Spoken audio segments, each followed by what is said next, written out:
നമസ്കാരം.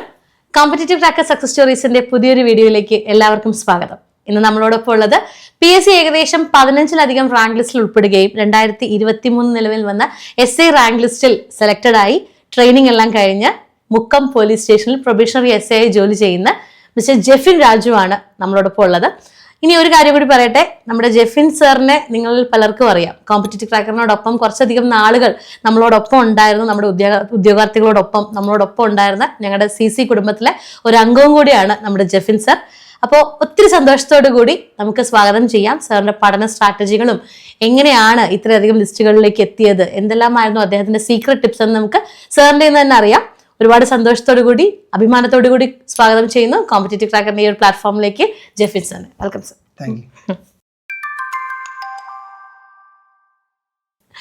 അപ്പോൾ സാർ ഒന്ന് ജസ്റ്റ് സാറിന്റെ ഇതൊന്ന് പരിചയപ്പെടുത്താമോ, സാറിനെ കുറിച്ച്, പഠനം, കാര്യങ്ങളെ കുറിച്ചൊക്കെ? ഓക്കെ, ഞാൻ ബേസിക്കലി ഞാൻ BTech ഗ്രാജുവേറ്റ് ആണ്. അവിടെ ഗവൺമെൻറ് എഞ്ചിനീയറിംഗ് കോളേജ് തൃശ്ശൂരിൽ നിന്നും BTech കഴിഞ്ഞിറങ്ങി. പിന്നെ അതിനുശേഷം ഞാൻ നേരെ ഒരു IT കമ്പനിയിലുള്ള വർക്കിംഗ് ആയിരുന്നു, കുറച്ച് നാളുണ്ടായിരുന്നുള്ളൂ. അതിനുശേഷം ഞാൻ ട്രിവാൻഡ്രത്ത് UPSC പഠനവും കാര്യങ്ങളൊക്കെ ആയിട്ട് പോയിക്കൊണ്ടിരിക്കുകയാണ്. അപ്പം അതിൻ്റെ ഇടയിൽ PSC എക്സാം എഴുതുകയും അങ്ങനെയാണ് നമ്മൾ ഈ ജോലിയിലോട്ട് കടന്നു വരുന്നത്. UPSC ആയിരുന്നു വിഷൻ? അതെ, UPSC ആയിരുന്നു എൻ്റെ വിഷൻ. അപ്പം അതിൻ്റെ ഇടയിലൂടെയുള്ള കിട്ടുന്ന സമയങ്ങളിലും നമ്മളിരുന്ന് പഠിച്ച്, അപ്പോൾ UPSCയുടെ പാറ്റേണിൽ PSCയുടെ ക്വസ്റ്റ്യൻ പേപ്പർ മാറിയതും നമുക്കൊരു വലിയ അനുഗ്രഹമായി മാറി. അപ്പം അങ്ങനെയാണ് നമ്മൾ നേരെ PSCയിലോട്ട് വന്ന് അങ്ങനെ ഇപ്പോൾ ഇവിടെ എത്തി നിൽക്കുന്നു. ഓക്കെ, എന്തുകൊണ്ടാണ് BTech കഴിഞ്ഞിട്ട് PSC അതും SI ജോബ് വേറെ തന്നെ ഒരു റൂട്ടിലേക്ക് തിരിഞ്ഞു അല്ലേ? BTech കഴിഞ്ഞിട്ട് ഏത് ഡിസിപ്ലിനായിരുന്നു BTech? ഞാൻ ഇലക്ട്രിക്കലായിരുന്നു. ഇലക്ട്രിക്കൽ ആൻഡ് ഇലക്ട്രോണിക്സ് എഞ്ചിനീയറിംഗ് ആയിരുന്നു BTech എടുത്തത്. അപ്പൊ അതിലേക്കൊന്നും എനിക്ക് തോന്നുന്നു ഏത് ഇയർ പാസ് ഔട്ട് ആണ്? ഞാൻ 2017 BTech കഴിഞ്ഞ് ഇറങ്ങിയതാണ്. അപ്പം ആ ഒരു ചാൻസുകളിലേക്കൊന്നും പോയില്ല? അതെന്താണെന്ന് വെച്ചാൽ ഓൾറെഡി ഞാൻ നേരെ UPSCയുടെ ഒരു വിഷൻ എനിക്കുണ്ടായിരുന്നു. അപ്പോൾ എഞ്ചിനീയറിംഗ് ഒരു ഡിഗ്രി എന്തായാലും എടുക്കാം, അത്രയും തന്നെയാണ് സത്യം പറഞ്ഞ മനസ്സിലുണ്ടായത്. ഗവൺമെൻറ് എഞ്ചിനീയറിംഗ് കോളേജിൽ കിട്ടിയപ്പോൾ അത് നല്ല ഒരു വല്ലാത്ത ഒരു അടിപൊളി അനുഭവമായിരുന്നു. 4 വർഷം ഇവിടെ അടിച്ചു പൊളിച്ച് അത് കഴിഞ്ഞ് UPSCക്ക് വേണ്ടിയുള്ള പ്രിപ്പറേഷൻ. അപ്പം അങ്ങനെ UPSCയുടെ വിഷനുമായി ഇറങ്ങി തിരിച്ചതാണ്. അങ്ങനെ തിരുവനന്തപുരത്തായിരുന്നു പഠനവും കാര്യങ്ങളും. അങ്ങനെ ചെയ്യുന്നതിൻ്റെ ഇടയിൽ PSC വന്നു. അപ്പോൾ എക്സാമുകൾ എഴുതി, അപ്പോൾ അത്യാവശ്യം കുറേ ലിസ്റ്റിൽ വന്നു. അതിൽ SI ചൂസ് ചെയ്ത് അങ്ങനെ വന്നു. അതാണ് ഉണ്ടായത്. ഓക്കെ, അപ്പോൾ ആദ്യം എഴുതിയ പരീക്ഷകളിൽ, PSCയുടെ ആദ്യം എഴുതിയ പരീക്ഷകളിലൊക്കെ ലിസ്റ്റുകൾ വന്നിരുന്നോ, അതോ സമയമെടുത്താണോ ഈ ഒരു PSC ലിസ്റ്റുകളിലേക്ക് കയറി തുടങ്ങിയത്? അല്ല, ഞാൻ പൊതുവെ സത്യം പറയാന്ന് വെച്ചാൽ PSCക്ക് വേണ്ടി ഡെഡിക്കേറ്റ് ചെയ്ത് ഇപ്പം അങ്ങനെ പഠിച്ചിട്ടൊന്നുമില്ല. ഞാൻ ആദ്യമൊക്കെ PSCകൾ ഞാൻ കയറിയ സമയത്തൊക്കെ എഴുതിയിട്ടുണ്ടായി. അതൊക്കെ നമ്മൾ വെറുതെ പോയി എഴുതും, തോക്കും പോരും, എഴുതും തോക്കും പോരും, ഇത്ര തന്നെ ഉണ്ടാവുള്ളൂ. കാരണം നമ്മൾ അത്ര വാല്യൂ ഒന്നും കൊടുത്തിരുന്നില്ല.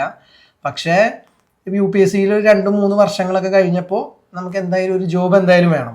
ആ ഒരു സമയത്ത് PSCക്ക് വേണ്ടി കുറച്ച് ഞാനൊന്ന് ഇരുന്നിട്ടുണ്ട്. ഞാൻ പറഞ്ഞല്ലോ, എക്സാം ചേഞ്ച് ആയി, പാറ്റേൺ ചേഞ്ച് ആയ, അതായത് PSC പ്രിലിംസ് മെയിൻസ് എന്ന 2 പരീക്ഷകൾ വന്നിട്ടുള്ള ആദ്യത്തെ ബാച്ചിലാണ് നിങ്ങൾ എക്സാം എഴുതിയിരുന്നത്. ആ ഒരു ചേഞ്ച് ഹെൽപ്ഫുൾ ആയിരുന്നു. ആ ഒരു ചേഞ്ച് വളരെയധികം ഹെൽപ്പ് ചെയ്തു. കാരണം എനിക്ക് തോന്നുന്നു അങ്ങനെ ചേഞ്ച് വന്നത് LD എക്സാമിനാണ് തോന്നുന്നു ഫസ്റ്റ് ചേഞ്ച് വന്നത്. അപ്പൊ ആ എക്സാം തൊട്ട് എഴുതണത് എല്ലാം കയറാൻ തുടങ്ങി. അപ്പൊ അതിലുള്ള ചേഞ്ച് വന്നു. അപ്പൊ നമ്മൾ പഠിച്ചുകൊണ്ടിരിക്കുന്ന സ്ട്രാറ്റജിയിൽ കിട്ടി തുടങ്ങി. അപ്പൊ അതിന് മുൻപ് എനിക്ക് തോന്നുന്നു, അതിന് മുൻപാണോ CPOയും ഫയറൊക്കെ ഉണ്ടായിരുന്നു തോന്നുന്നു. അതിന് മുൻപ് കൃത്യമായി എനിക്ക് ഓർമ്മയില്ല. പക്ഷെ അതിന് കയറിയിട്ടുണ്ടായിരുന്നു. പക്ഷെ അങ്ങനെ അതിന് ബാക്കിയുള്ളതൊന്നും അറ്റൻഡ് ഒന്നും ചെയ്തൊന്നുമില്ല. അങ്ങനെ അങ്ങോട്ട് പോയി. പക്ഷെ LD തൊട്ട് എക്സാം ചേഞ്ച് ആയപ്പോൾ നമുക്ക് എളുപ്പമായി മാറി. അങ്ങനെ എഴുതി അങ്ങനെ പോന്നു. അതിന്റെ ഇടയിൽ ഇത് എഴുതി അങ്ങനെ കിട്ടിയത്. വ്യക്തമായിട്ട് എല്ലാവരും എന്നോട് സ്ഥിരം ചോദിക്കുന്നതാണ് ഇങ്ങനെ കുറെ ഇതിൽ കയറി മെസ്സേജ് ഒക്കെ ചെയ്തിട്ട് ഏത് ഇൻസ്റ്റിറ്റ്യൂഷൻ പഠിച്ച അങ്ങനെയെന്നൊക്കെ. സത്യമായി പറഞ്ഞാൽ ഞാൻ അങ്ങനെ അതിനു വേണ്ടി ഇങ്ങനെ കുത്തിയിരുന്ന് പഠിക്കലല്ല. പക്ഷെ ഉണ്ടോ എന്ന് ചോദിച്ചാൽ ഓൾമോസ്റ്റ് എന്റേതായ പഠനത്തിൽ ഞാൻ എല്ലാം കവർ ചെയ്ത് പോയിട്ടുണ്ട്. പിന്നെ ക്ലാസ്സുകൾ എടുക്കുന്നുണ്ട്. അതെ. ഇപ്പൊ ഞാനിപ്പോ ഇവിടെ CCയിലൊക്കെ ഒരുപാട് ക്ലാസ് എടുത്തിട്ടുണ്ടല്ലോ. അപ്പോൾ ഞാൻ ഓൾറെഡി എന്ത് ചെയ്യും, ഇപ്പൊ നാളത്തേക്ക് എടുക്കാനുള്ളത് ഞാൻ നല്ല രീതിയിൽ പഠിച്ചു വെച്ചിട്ടുണ്ടാവും. അപ്പൊ അത് എനിക്ക് വല്ലാത്തൊരു ഗുണമാണ് ചെയ്തിട്ടുള്ളത്. ഒരുപാട് ക്വസ്റ്റ്യൻസ് സാർ ഡിസ്കസ് ചെയ്ത് ഇപ്പോഴും ആ ഒരു ടോക്ക് വന്ന് നമുക്ക് ഓർമ്മയുണ്ട്. നമ്മുടെ SI ബാച്ചിൽ അത്യാവശ്യം നല്ല രീതിയിൽ ലൈവുകളിൽ ഡിസ്കസ് ചെയ്ത ക്വസ്റ്റ്യൻസ് എല്ലാം അപ്രാവശ്യം ആദ്യത്തെ ഒരു പാറ്റേൺ ചേഞ്ച് വന്നിരുന്ന ഒരു എക്സാം ആയിരുന്നു അല്ലെ? അപ്പം വലിയൊരു ഇമ്പാക്റ്റ് ആയിരുന്നു ആ ക്ലാസ്സുകൾക്കും ഉണ്ടായിരുന്നത്. അപ്പം പഠനം മുന്നോട്ട് പോയി. 2023 റാങ്ക് ലിസ്റ്റിൽ നിലവിൽ വന്നു അല്ലേ? അതെ 2023 ജൂണിലാണ് റാങ്ക് ലിസ്റ്റ് നിലവിൽ വന്നു. റാങ്ക് ലിസ്റ്റിൽ വന്നു, ട്രെയിനിങ്ങിന് കയറി. അതെ ഏകദേശം എത്ര നാളുണ്ടായിരുന്നു ട്രെയിനിങ്? ട്രെയിനിങ് 1 വർഷമുണ്ട്. നമ്മുടെ എസ്ഐമാരുടെ ട്രെയിനിങ് 1 ഇയർ ആണ്. നല്ല കഠിനമായിരുന്നു. നല്ല കഠിനം എന്ന് വെച്ചാൽ അത്യാവശ്യം നമ്മള്, കാരണം വേറൊരു ലോകത്ത് ചെന്ന മാതിരിയാ. 1 വർഷം നമുക്ക് വീട്ടിലോട്ടൊന്നും അങ്ങനെ വലിയ ആക്സസ് ഒന്നുമില്ല. വീട്ടുകാർക്ക് സൺഡേ വരാം, പിന്നെ നമുക്ക് അത്രയും അർജന്റ് ആണെങ്കിൽ മാത്രം അവധി കിട്ടുള്ളൂ. പിന്നെ അതിരാവിലെ ഓൾമോസ്റ്റ് എല്ലാ ഡേയ്സിലും നമ്മളൊരു 4:45 4:30 എണീക്കും. വേറെ എക്സ്ട്രാ ആക്ടിവിറ്റീസ് ഉണ്ടെങ്കിൽ അത് 3 o'clock ആവും. അങ്ങനെ ഡിപ്പെൻസ് ആണ്. അങ്ങനെ അവിടുന്ന് 4 മണിക്ക് ഇറങ്ങി കഴിഞ്ഞാൽ പിന്നെ വൈകിട്ട് 6:30 റൂമിൽ എത്തുള്ളൂ. അപ്പോഴേക്കും നമ്മൾ ഓൾമോസ്റ്റ് ഡെഡ് ആയിട്ടുണ്ടാവും. പിന്നെ അതുകൂടാതെ ഇൻഡോർ സബ്ജക്റ്റുകൾ കുറേ പഠിക്കാനുണ്ട്. പിന്നെ ഇൻഡോറിന് എക്സാമുകൾ എഴുതണം, ഔട്ട്ഡോർ പാസ്സാവണം. അങ്ങനെ 1 വർഷത്തോളം നമ്മൾ റിയലി നല്ല രീതിയിൽ ഫൈറ്റ് ചെയ്യണം. പക്ഷെ ആ ഒരു ഫൈറ്റ് ഇപ്പം ഞങ്ങള് തമ്മിൽ കാണുന്നത് ഏകദേശം ഒരു 2 കൊല്ലത്തിന് ശേഷമാണ്. അതെ, ഓൾമോസ്റ്റ് ആയിട്ടുണ്ടായിരുന്നു. അല്ലെ, ട്രെയിനിങ് പീരീഡിന് മുമ്പാണ് നമ്മൾ കണ്ടത്. ട്രെയിനിങ് പീരീഡിന് പോകുന്നതിന് മുമ്പ് ഒരു 10 ദിവസം മുമ്പാണ് നമ്മൾ കണ്ടത്. അപ്പൊ അവിടെ നിന്ന് ഇവിടെ വരുമ്പോ അന്ന് കണ്ട ആളേ അല്ല, പുതിയൊരു ആളാണ്. പുതിയൊരു വേറെ തന്നെ ഒരു ആളെ കാണുന്ന പോലെയാണ് ഇപ്പം നമ്മള്. അത് ബോഡി ലാംഗ്വേജിലായാലും ശരീരത്തിലായാലും സംസാരത്തിലായാലും. അപ്പൊ ആ ട്രെയിനിങ് പീരീഡ് ഒരു പുതിയ ആളെ വാർത്തെടുത്തു. അതെ, അത് നമ്മൾ അവിടെ ചെല്ലുമ്പോ അവര് ഇപ്പൊ നമ്മളോട് ഇങ്ങനെ പറയേ, നിങ്ങൾ ഈ ട്രെയിനിങ്ങിന്റെ ഒപ്പം ഇങ്ങോട്ട് നിന്ന് തന്നാൽ മതി, നിങ്ങൾ ഓട്ടോമാറ്റിക് ആയിട്ട് ഇറങ്ങി കഴിയുമ്പോൾ വ്യത്യാസം വരും. അപ്പൊ എനിക്കത് ഐഡന്റിഫൈ ചെയ്യാൻ പറ്റുന്നില്ല. ഇപ്പൊ ഞാൻ ഇടയ്ക്കിടയ്ക്ക് കാണുന്നവർക്കും അത് ഐഡന്റിഫൈ ചെയ്യാൻ പറ്റില്ല. പക്ഷെ കുറച്ച് ഗ്യാപ്പ് ഇട്ട് കാണുന്നവർക്കൊക്കെ എന്നോട് ഇഷ്ടംപോലെ പേര് വന്ന് പറഞ്ഞിട്ടുണ്ടായി വളരെ ചേഞ്ച് ആയല്ലോ എന്ന്. പക്ഷെ അത് എനിക്കറിയില്ല എത്രത്തോളം ആണെന്ന്. ഇപ്പൊ മാഡം ഇപ്പൊ പറഞ്ഞപ്പോഴാണ് ഞാൻ അങ്ങനെ ആവട്ടെ എന്ന് പറഞ്ഞത്. ഭയങ്കര ചേഞ്ച് ആണ്. ആ ഒരു അപ്രോച്ചിലായാലും സംസാരത്തിലായാലും ബോഡി ലാംഗ്വേജിലും കൺവേ ചെയ്യുന്ന ഒരു കോൺഫിഡൻസ്, ഒരു പോസിറ്റിവിറ്റി ഒക്കെ ഭയങ്കരമാണ്. അതെ, അത് യൂണിഫോമിന്റെ ഒരു പോസിറ്റിവിറ്റി. കാരണം നമ്മൾ ആ യൂണിഫോം ഇട്ട് കഴിയുമ്പോൾ അത് നമുക്ക് വല്ലാത്തൊരു പ്രൗഡും നമുക്ക് വല്ലാത്തൊരു റെസ്പെക്റ്റും എല്ലാ ഒരു സംഭവം നമുക്ക് ഫീൽ ചെയ്യും. അപ്പം അത് അപ്പം എങ്ങനെ നമുക്ക് പറയാമെന്ന് എനിക്കറിയില്ല. അത് നമുക്ക് ആ ഒരു ഫീല് കിട്ടും. പിന്നെ ഓട്ടോമാറ്റിക്കായിട്ട് നമ്മൾ വേറൊരു ലെവലായ പോലെ നമുക്ക് തോന്നും ആ യൂണിഫോം ഇട്ട് കഴിഞ്ഞാൽ. അപ്പം പിന്നെ ഓട്ടോമാറ്റിക്കായിട്ട് നമ്മളിൽ നിന്ന് തന്നെ വരും. അത് ഉണ്ടാക്കാനുള്ള ഒരു പക്ക ട്രെയിനിങ് ആണ് അവിടെ തരുന്നത്. അപ്പൊ അത് ആ ട്രെയിനിങ്ങിന്റെ ഗുണവും എല്ലാം കൂടി വേണം. അപ്പൊ ഞാൻ ആദ്യം ആലോചിക്കാറുണ്ട് എന്തിനാണ് ഇങ്ങനെ ഇത്ര ട്രെയിനിങ് എന്നൊക്കെ. പക്ഷെ ട്രെയിനിങ് എന്തായാലും വേണം, എങ്കിൽ മാത്രമേ നമുക്ക് പുറത്തിറങ്ങിയാണെങ്കിലും ജോലി എടുക്കാൻ പറ്റുള്ളൂ. പിന്നെ എളുപ്പമൊന്നുമല്ല, നല്ല പണിയെടുക്കണം എന്തായാലും ട്രെയിനിങ്ങില്. മറ്റേ ചോര നീരാക്കണം എന്ന് പറയണ മാതിരി പണിയെടുക്കണം. എൻജോയ് ചെയ്തിട്ടുണ്ടാവും. പിന്നെ കൊള്ളാം. അത് നമ്മള് ഗ്രൗണ്ടിലൊക്കെ ഓൾമോസ്റ്റ് നമ്മളെല്ലാവരും ഒരു പ്ലെറ്റൂൺ അല്ലെങ്കിൽ ഇങ്ങനെ കുറച്ച് പേരുടെ ഒരു സംഘം പോലെ എല്ലാ കാര്യങ്ങളും ചെയ്യാം. അപ്പം അതിൻ്റെ ഇടയിലുള്ള കുറേ ചിരിയും കളിയും, തിരിച്ച് നമ്മുടെ ബാരക്കിൽ വന്നിട്ട് അവിടെയുള്ള കുറേ ചിരിയും കളിയും കുറേ പരിപാടികളൊക്കെ ആയിട്ട് സംഭവം അടിപൊളിയാണ്. പിന്നെ എന്താണെന്ന് വെച്ചാൽ നമുക്കിങ്ങനെ ഈ അസ്യൂഷ്വൽ അറിയാലോ, ട്രെയിനിങ് ചെയ്യുമ്പോൾ ഓരോ ഇഞ്ചുറീസ്, പ്രശ്നങ്ങൾ അത് കോമൺ ആണ്. വകവയ്ക്കാതെ അങ്ങോട്ട് പോകാൻ. 2017 ബിടെക് കഴിഞ്ഞു. എത്ര നാൾ വർക്ക് ചെയ്തു?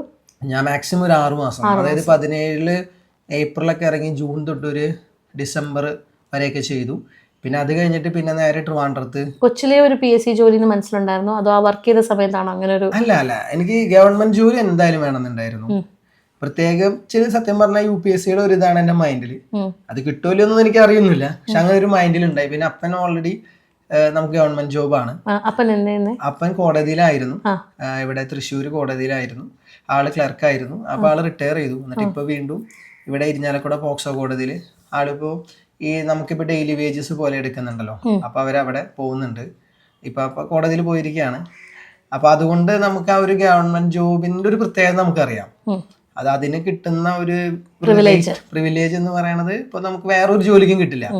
അപ്പൊ എന്തായാലും ഒരു ഗവൺമെന്റ് ജോലി വേണമെന്നുണ്ട്. പിന്നെ കറങ്ങി തിരിഞ്ഞ് ഇവിടെ എത്തി. 2017 6 മാസം നമ്മൾ വർക്ക് ചെയ്തു. 6 മാസം വർക്ക് ചെയ്തതിന് ശേഷം നമ്മുടെ ലക്ഷ്യത്തിലേക്ക് തിരിയുവാണ് അല്ലേ? അപ്പൊ അറിയാമായിരുന്നോ എങ്ങനെ പഠിക്കണം, എന്ത് ചെയ്യണം, എന്തിനെങ്കിലും കുറിച്ചൊരു ഐഡിയ ഉണ്ടായിരുന്നോ? ഇല്ല, സത്യം പറഞ്ഞാൽ പ്രായവും വളരെ ചെറുതാണ്. അതിനെ കുറിച്ചൊക്കെ സീരിയസ് ആയിട്ട് ചിന്തിക്കുന്ന, പ്രത്യേകിച്ച് എഞ്ചിനീയറിംഗ് ബാക്ക്ഗ്രൗണ്ടിൽ നിന്ന് പഠിച്ചിറങ്ങുന്ന കുട്ടികളെ സംബന്ധിച്ചോളം വളരെ കുറച്ച് പേരാ പിന്നീടുള്ള പഠനത്തെ കുറിച്ച് ചിന്തിക്കുന്നത്. എങ്ങനെയെങ്കിലും ഒന്ന് പുറത്തിറങ്ങി ആ ഒരു വേൾഡ് എക്സ്പ്ലോർ ചെയ്യണമെന്നൊരു മൈൻഡിലാണ് കുട്ടികൾ ഇറങ്ങുന്നത്. അപ്പൊ അവിടെ നിന്ന് മാറി ഇങ്ങനെ ഒരു ഇതിലേക്ക് വരുമ്പം എന്തൊക്കെയായിരുന്നു ഡിസിഷൻ മേക്കിംഗിൽ ഫേസ് ചെയ്തപ്പോൾ ഇഷ്യൂസ്? അതെന്താന്ന് വെച്ചാൽ ഓൾറെഡി നമ്മളിപ്പോ ഒരു 21 ആയിപ്പോഴേക്കും നമ്മുടെ എഞ്ചിനീയറിംഗ് കഴിഞ്ഞ് നമ്മൾ ഇറങ്ങി. 6 മാസം വർക്കൊക്കെ ചെയ്തേക്ക് നമ്മൾ 22-ാം വയസ്സിൽ നമ്മൾ പഠിക്കാൻ ചെന്ന്. അപ്പം ഞാൻ UPSCയുടെ ചെല്ലുമ്പോൾ അവിടെ വലിയൊരു ജനസാഗരമാണ് അവിടെ. അപ്പം നമ്മൾ അവിടെ ചെല്ലുമ്പോൾ തന്നെ നമ്മുടെ ഒരുപാട് സീനിയേഴ്സ് ഉണ്ട്. ഇപ്പോൾ സർവീസിൽ IAS IPS ആയിരിക്കുന്ന കുറേ പേരുണ്ട്, സീനിയേഴ്സ് കുറേ പേരുണ്ട്. അപ്പോൾ നമ്മൾ അവിടെ ചെന്ന് നമുക്ക് സീരിയസ്ലി സ്ട്രാറ്റജി ഒന്നുമില്ല, അസ്യൂഷൻ നേരെ ചെല്ലുക എന്താ സംഭവം. പിന്നെ അവരിൽ നിന്ന് നമ്മൾ പഠിച്ചെടുക്കുകയാണ് എന്തൊക്കെ കാര്യങ്ങൾ പഠിക്കണം, എങ്ങനെയൊക്കെ പഠിക്കണം, ഏതൊക്കെ പഠിക്കണം.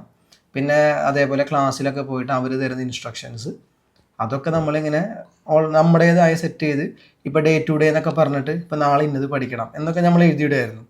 UPSCയുടെ പ്രിപ്പറേഷൻ എന്ന് പറഞ്ഞാൽ അത് വേറെ ഒരു തലത്തിലുള്ള പ്രിപ്പറേഷനാണ്. നാളെ ഇന്നത് തീർക്കണം, അല്ലെങ്കിൽ ഒരു പുസ്തകത്തിൻ്റെ ഒരു 10 പേജ് എനിക്ക് വായിക്കണം.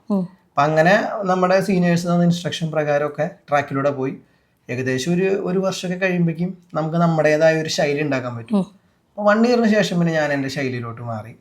ഇങ്ങനെ പഠിച്ചാൽ ഇന്നതാവാം, ഇന്നത് പഠിച്ചാൽ ഇന്നത് കിട്ടും, ഇതാണ് എൻ്റെ വീക്ക്, ഇതാണ് എൻ്റെ സ്ട്രോങ്, അത് നമ്മൾ 1 വർഷത്തിനുള്ളിൽ കിട്ടും. അതൊക്കെ അവിടെ പോയി ആ സീനിയേഴ്സിൻ്റെയും സാറുമാരുടെയും ഒരു ഡയറക്ഷൻ മുഖേന തന്നെയാണ് കിട്ടിയത്. അല്ലാതെ എനിക്ക് ചെറുപ്പത്തിലെ അങ്ങനെ ഒന്നും ചെയ്യാൻ പറ്റിയിട്ടില്ല. അപ്പൊ അതിനുശേഷം PSCയിലേക്ക് പതുക്കെ തിരിഞ്ഞു. അതെ, അതിങ്ങനെ ചെയ്തുകൊണ്ടിരിക്കണ സമയത്ത് നമ്മുടെ കോവിഡ് ഒക്കെ വന്നല്ലോ. അപ്പൊ കോവിഡ് ഒക്കെ വന്നപ്പോ നാട്ടിൽ വന്നു. നാട്ടിൽ വന്ന സമയത്ത് എന്താ ഉണ്ടായെന്ന് വെച്ച് കഴിഞ്ഞാല് ആ സമയത്ത് അപ്പനൊക്കെ നൈസായിട്ട് റിട്ടയർ ആവാറായി. അപ്പൊ റിട്ടയർ ആയപ്പോ ഞാൻ അവിടെ ഇങ്ങനെ പഠിച്ചുകൊണ്ടിരിക്കണം, നമ്മൾ ക്ലാസ് എടുക്കുന്നുണ്ട്, പക്ഷെ എന്നാലും നമുക്കൊരു ജോബ് എന്തായാലും വേണമല്ലോ, നമുക്കൊരു സ്റ്റേബിൾ ആയിട്ടൊരു ഇൻകം വേണം. അപ്പൊ ആ ടൈമില് ഞാൻ എന്തെന്ന് വെച്ചാൽ എന്നാൽ PSC കുറച്ച് വരുന്നുണ്ട്. അപ്പൊ ഞാൻ ആദ്യമായിട്ടൊരു LD അന്ന് പറഞ്ഞാൽ എഴുതാൻ പോയിണ്ടായിരുന്നു ഇതിന് മുൻപത്തെ. അത് ഞാൻ അവിടെ എത്തിപ്പിക്കും, ബസ് എത്തിയില്ല, എഴുതാൻ പറ്റിയില്ല, അതങ്ങനെ പോയി. അത് കിട്ടുമെന്നല്ല, പക്ഷെ അതൊരു തമാശയായിരുന്നു. അപ്പൊ ഞാൻ ഈ വട്ടത്തെ LD ഒന്ന് നോക്കാം, സത്യത്തിൽ അങ്ങനെയാണ്. അപ്പൊ ഞാൻ LD നോക്കാന്ന് വെച്ചാൽ സിലബസ് ഒക്കെ എടുത്ത് ഒരു ഡയറിയിലൊക്കെ ഒട്ടിച്ച് വെച്ച് ഓരോ സെക്ഷൻസ് എടുത്തിരുന്ന് പഠിക്കാൻ തുടങ്ങി. അപ്പോൾ പിന്നെ ഞാൻ അതിന് വേണ്ടിയുള്ള കാര്യങ്ങൾ അങ്ങനെ തിരിച്ചിരുന്ന് UPSC ആണ് മെയിൻ. ഞാൻ ഈ സിലബസ് എടുത്ത് വെച്ചു, എന്നിട്ട് അതിൽ ഓരോരോ ടോപ്പിക്സ് ഉണ്ടല്ലോ, അപ്പോൾ അത് ഞാൻ പല യൂട്യൂബ് ചാനലുകൾ എടുത്തു. അപ്പോൾ അങ്ങനെ യൂട്യൂബ് ചാനലൊക്കെ ഇങ്ങനെ നോക്കി വരുന്ന ഇടയിൽ നമ്മുടെ CCയുടെ ചാനലിൽ ഞാനിങ്ങനെ കുറേ കണ്ടിരുന്നു. അപ്പോൾ അതിലുള്ള സാറുമാരുടെ ക്ലാസ്സുകളെല്ലാം ഞാൻ ഇങ്ങനെ കാണാറുണ്ടായി. പിന്നെ അതേപോലെ PSCയുടെ ബുള്ളറ്റിൻ ഞാൻ വരുത്തും, PSC ബുള്ളറ്റിൻ വരുത്തും. പിന്നെ തൊഴിൽ വാർത്ത, തൊഴിൽ വിധി, ഞാൻ തൊഴിൽ വാർത്തയാണ് നോക്കാറ്, അതിൽ ഒരെണ്ണം നോക്കും. പിന്നെ അതേപോലെ റാങ്ക് ഫയൽ ഞാൻ വാങ്ങും. പിന്നെ അതേപോലെ ടെലഗ്രാമിൽ കുറേ ചാനലൊക്കെ ഉള്ളുണ്ട്. CCയുടെ ആണെങ്കിലും കുറേ ചാനലൊക്കെ ഉണ്ടായിരുന്നു, കറണ്ട് അഫെയറിൻ്റെ ഒക്കെ ചാനലുകൾ, അങ്ങനെയുള്ള ടെലഗ്രാം ചാനലുകൾ. ഇങ്ങനെയുള്ള സംഭവങ്ങളൊക്കെ വെച്ച് ഞാൻ തന്നെ പഠിക്കും. പിന്നെ പ്രധാനം പഠിച്ചത് പിന്നെ എങ്ങനെയാണെന്ന് വെച്ചാൽ ഈ പാറ്റേൺ മാറിയപ്പോൾ നമ്മുടെ 10th SCERTയുടെ സിലബസ് പഠിക്കാൻ തുടങ്ങി. അതായത് ഒരു 6ാം ക്ലാസ് തൊട്ടുള്ളത് ഹിസ്റ്ററി, ജോഗ്രഫി, 6ാം ക്ലാസ്സൊക്കെ പിന്നെ എല്ലാം ഒറ്റ ബുക്കിലാണ്. അപ്പോൾ അതിന് ഹിസ്റ്ററി, ജോഗ്രഫി, എക്കണോമിക്സ്, പൊളിറ്റിക്സിൻ്റെ ഒക്കെ ഒരു 6ാം ക്ലാസ് തൊട്ടുള്ള പുസ്തകങ്ങളൊക്കെ വായിക്കും, 10ാം ക്ലാസ് വരെ ഉള്ളത്. അതേപോലെ +1 +2 NCERT വായിക്കും. അതിൽ നിന്നൊക്കെ കുറേ ക്വസ്റ്റ്യൻസ് വന്നിട്ടുണ്ട്. അപ്പം ഇങ്ങനെയെല്ലാം നമ്മുടെ ബേസ് ബാക്കിയാക്കണം. ഇപ്പോൾ പഠന സ്ട്രാറ്റജിയിൽ ഒരുപാട് റെഫറൻസും അല്ലെങ്കിൽ പക്ഷെ ഒരു UPSCയുടെ ഒരു കോച്ചിങ്ങിൻ്റെ ഒരു പിൻബലവും ഒക്കെ ഉണ്ടായിരുന്നു. പക്ഷേ ഇന്ന് പല കുട്ടികളും PSCയിൽ ഇത്രയും ഇപ്പോൾ കഴിഞ്ഞ വർഷം നോക്കുവാണെങ്കിൽ ഇന്ത്യയിൽ ഏറ്റവും കൂടുതൽ നിയമനം നടന്നിരിക്കുന്നത്, ഗവൺമെൻറ് സർവീസിലേക്ക് നിയമനം നടത്തിയിരിക്കുന്നത് നമ്മുടെ കേരള PSC ആണ്. അപ്പോൾ അതുകൊണ്ട് തന്നെ ഒരുപാട് കുട്ടികൾ ഈ ഒരു PSC പഠനത്തിലേക്ക് തിരിയുന്നുണ്ട്. പക്ഷേ ഇവരിൽ പലരും സാറ് പറയുന്ന സ്ട്രാറ്റജിയിലൂടെ പോയിരുന്നവരാണ്, എന്നാൽ എത്തിയിട്ടില്ല. അതായത് പല ടെലഗ്രാം ചാനലുകൾ ഫോളോ ചെയ്യുക, പല യൂട്യൂബ് സോഴ്സുകൾ കയറി ഇറങ്ങുക, കൃത്യമായൊരു സിലബസ് ബേസ്ഡ് ആയിട്ടുള്ള പഠനം പലപ്പോഴും ഇങ്ങനെ പഠിക്കുന്ന കുട്ടികൾക്ക് നഷ്ടപ്പെടാറുണ്ട്. അപ്പോൾ അവരോട് എങ്ങനെ ഈ ഒരു പഠനം മോഡിഫൈ ചെയ്യാം എന്ന് പറയാൻ പറ്റും ആസ് എ സക്സസ്ഫുൾ കാൻഡിഡേറ്റ്?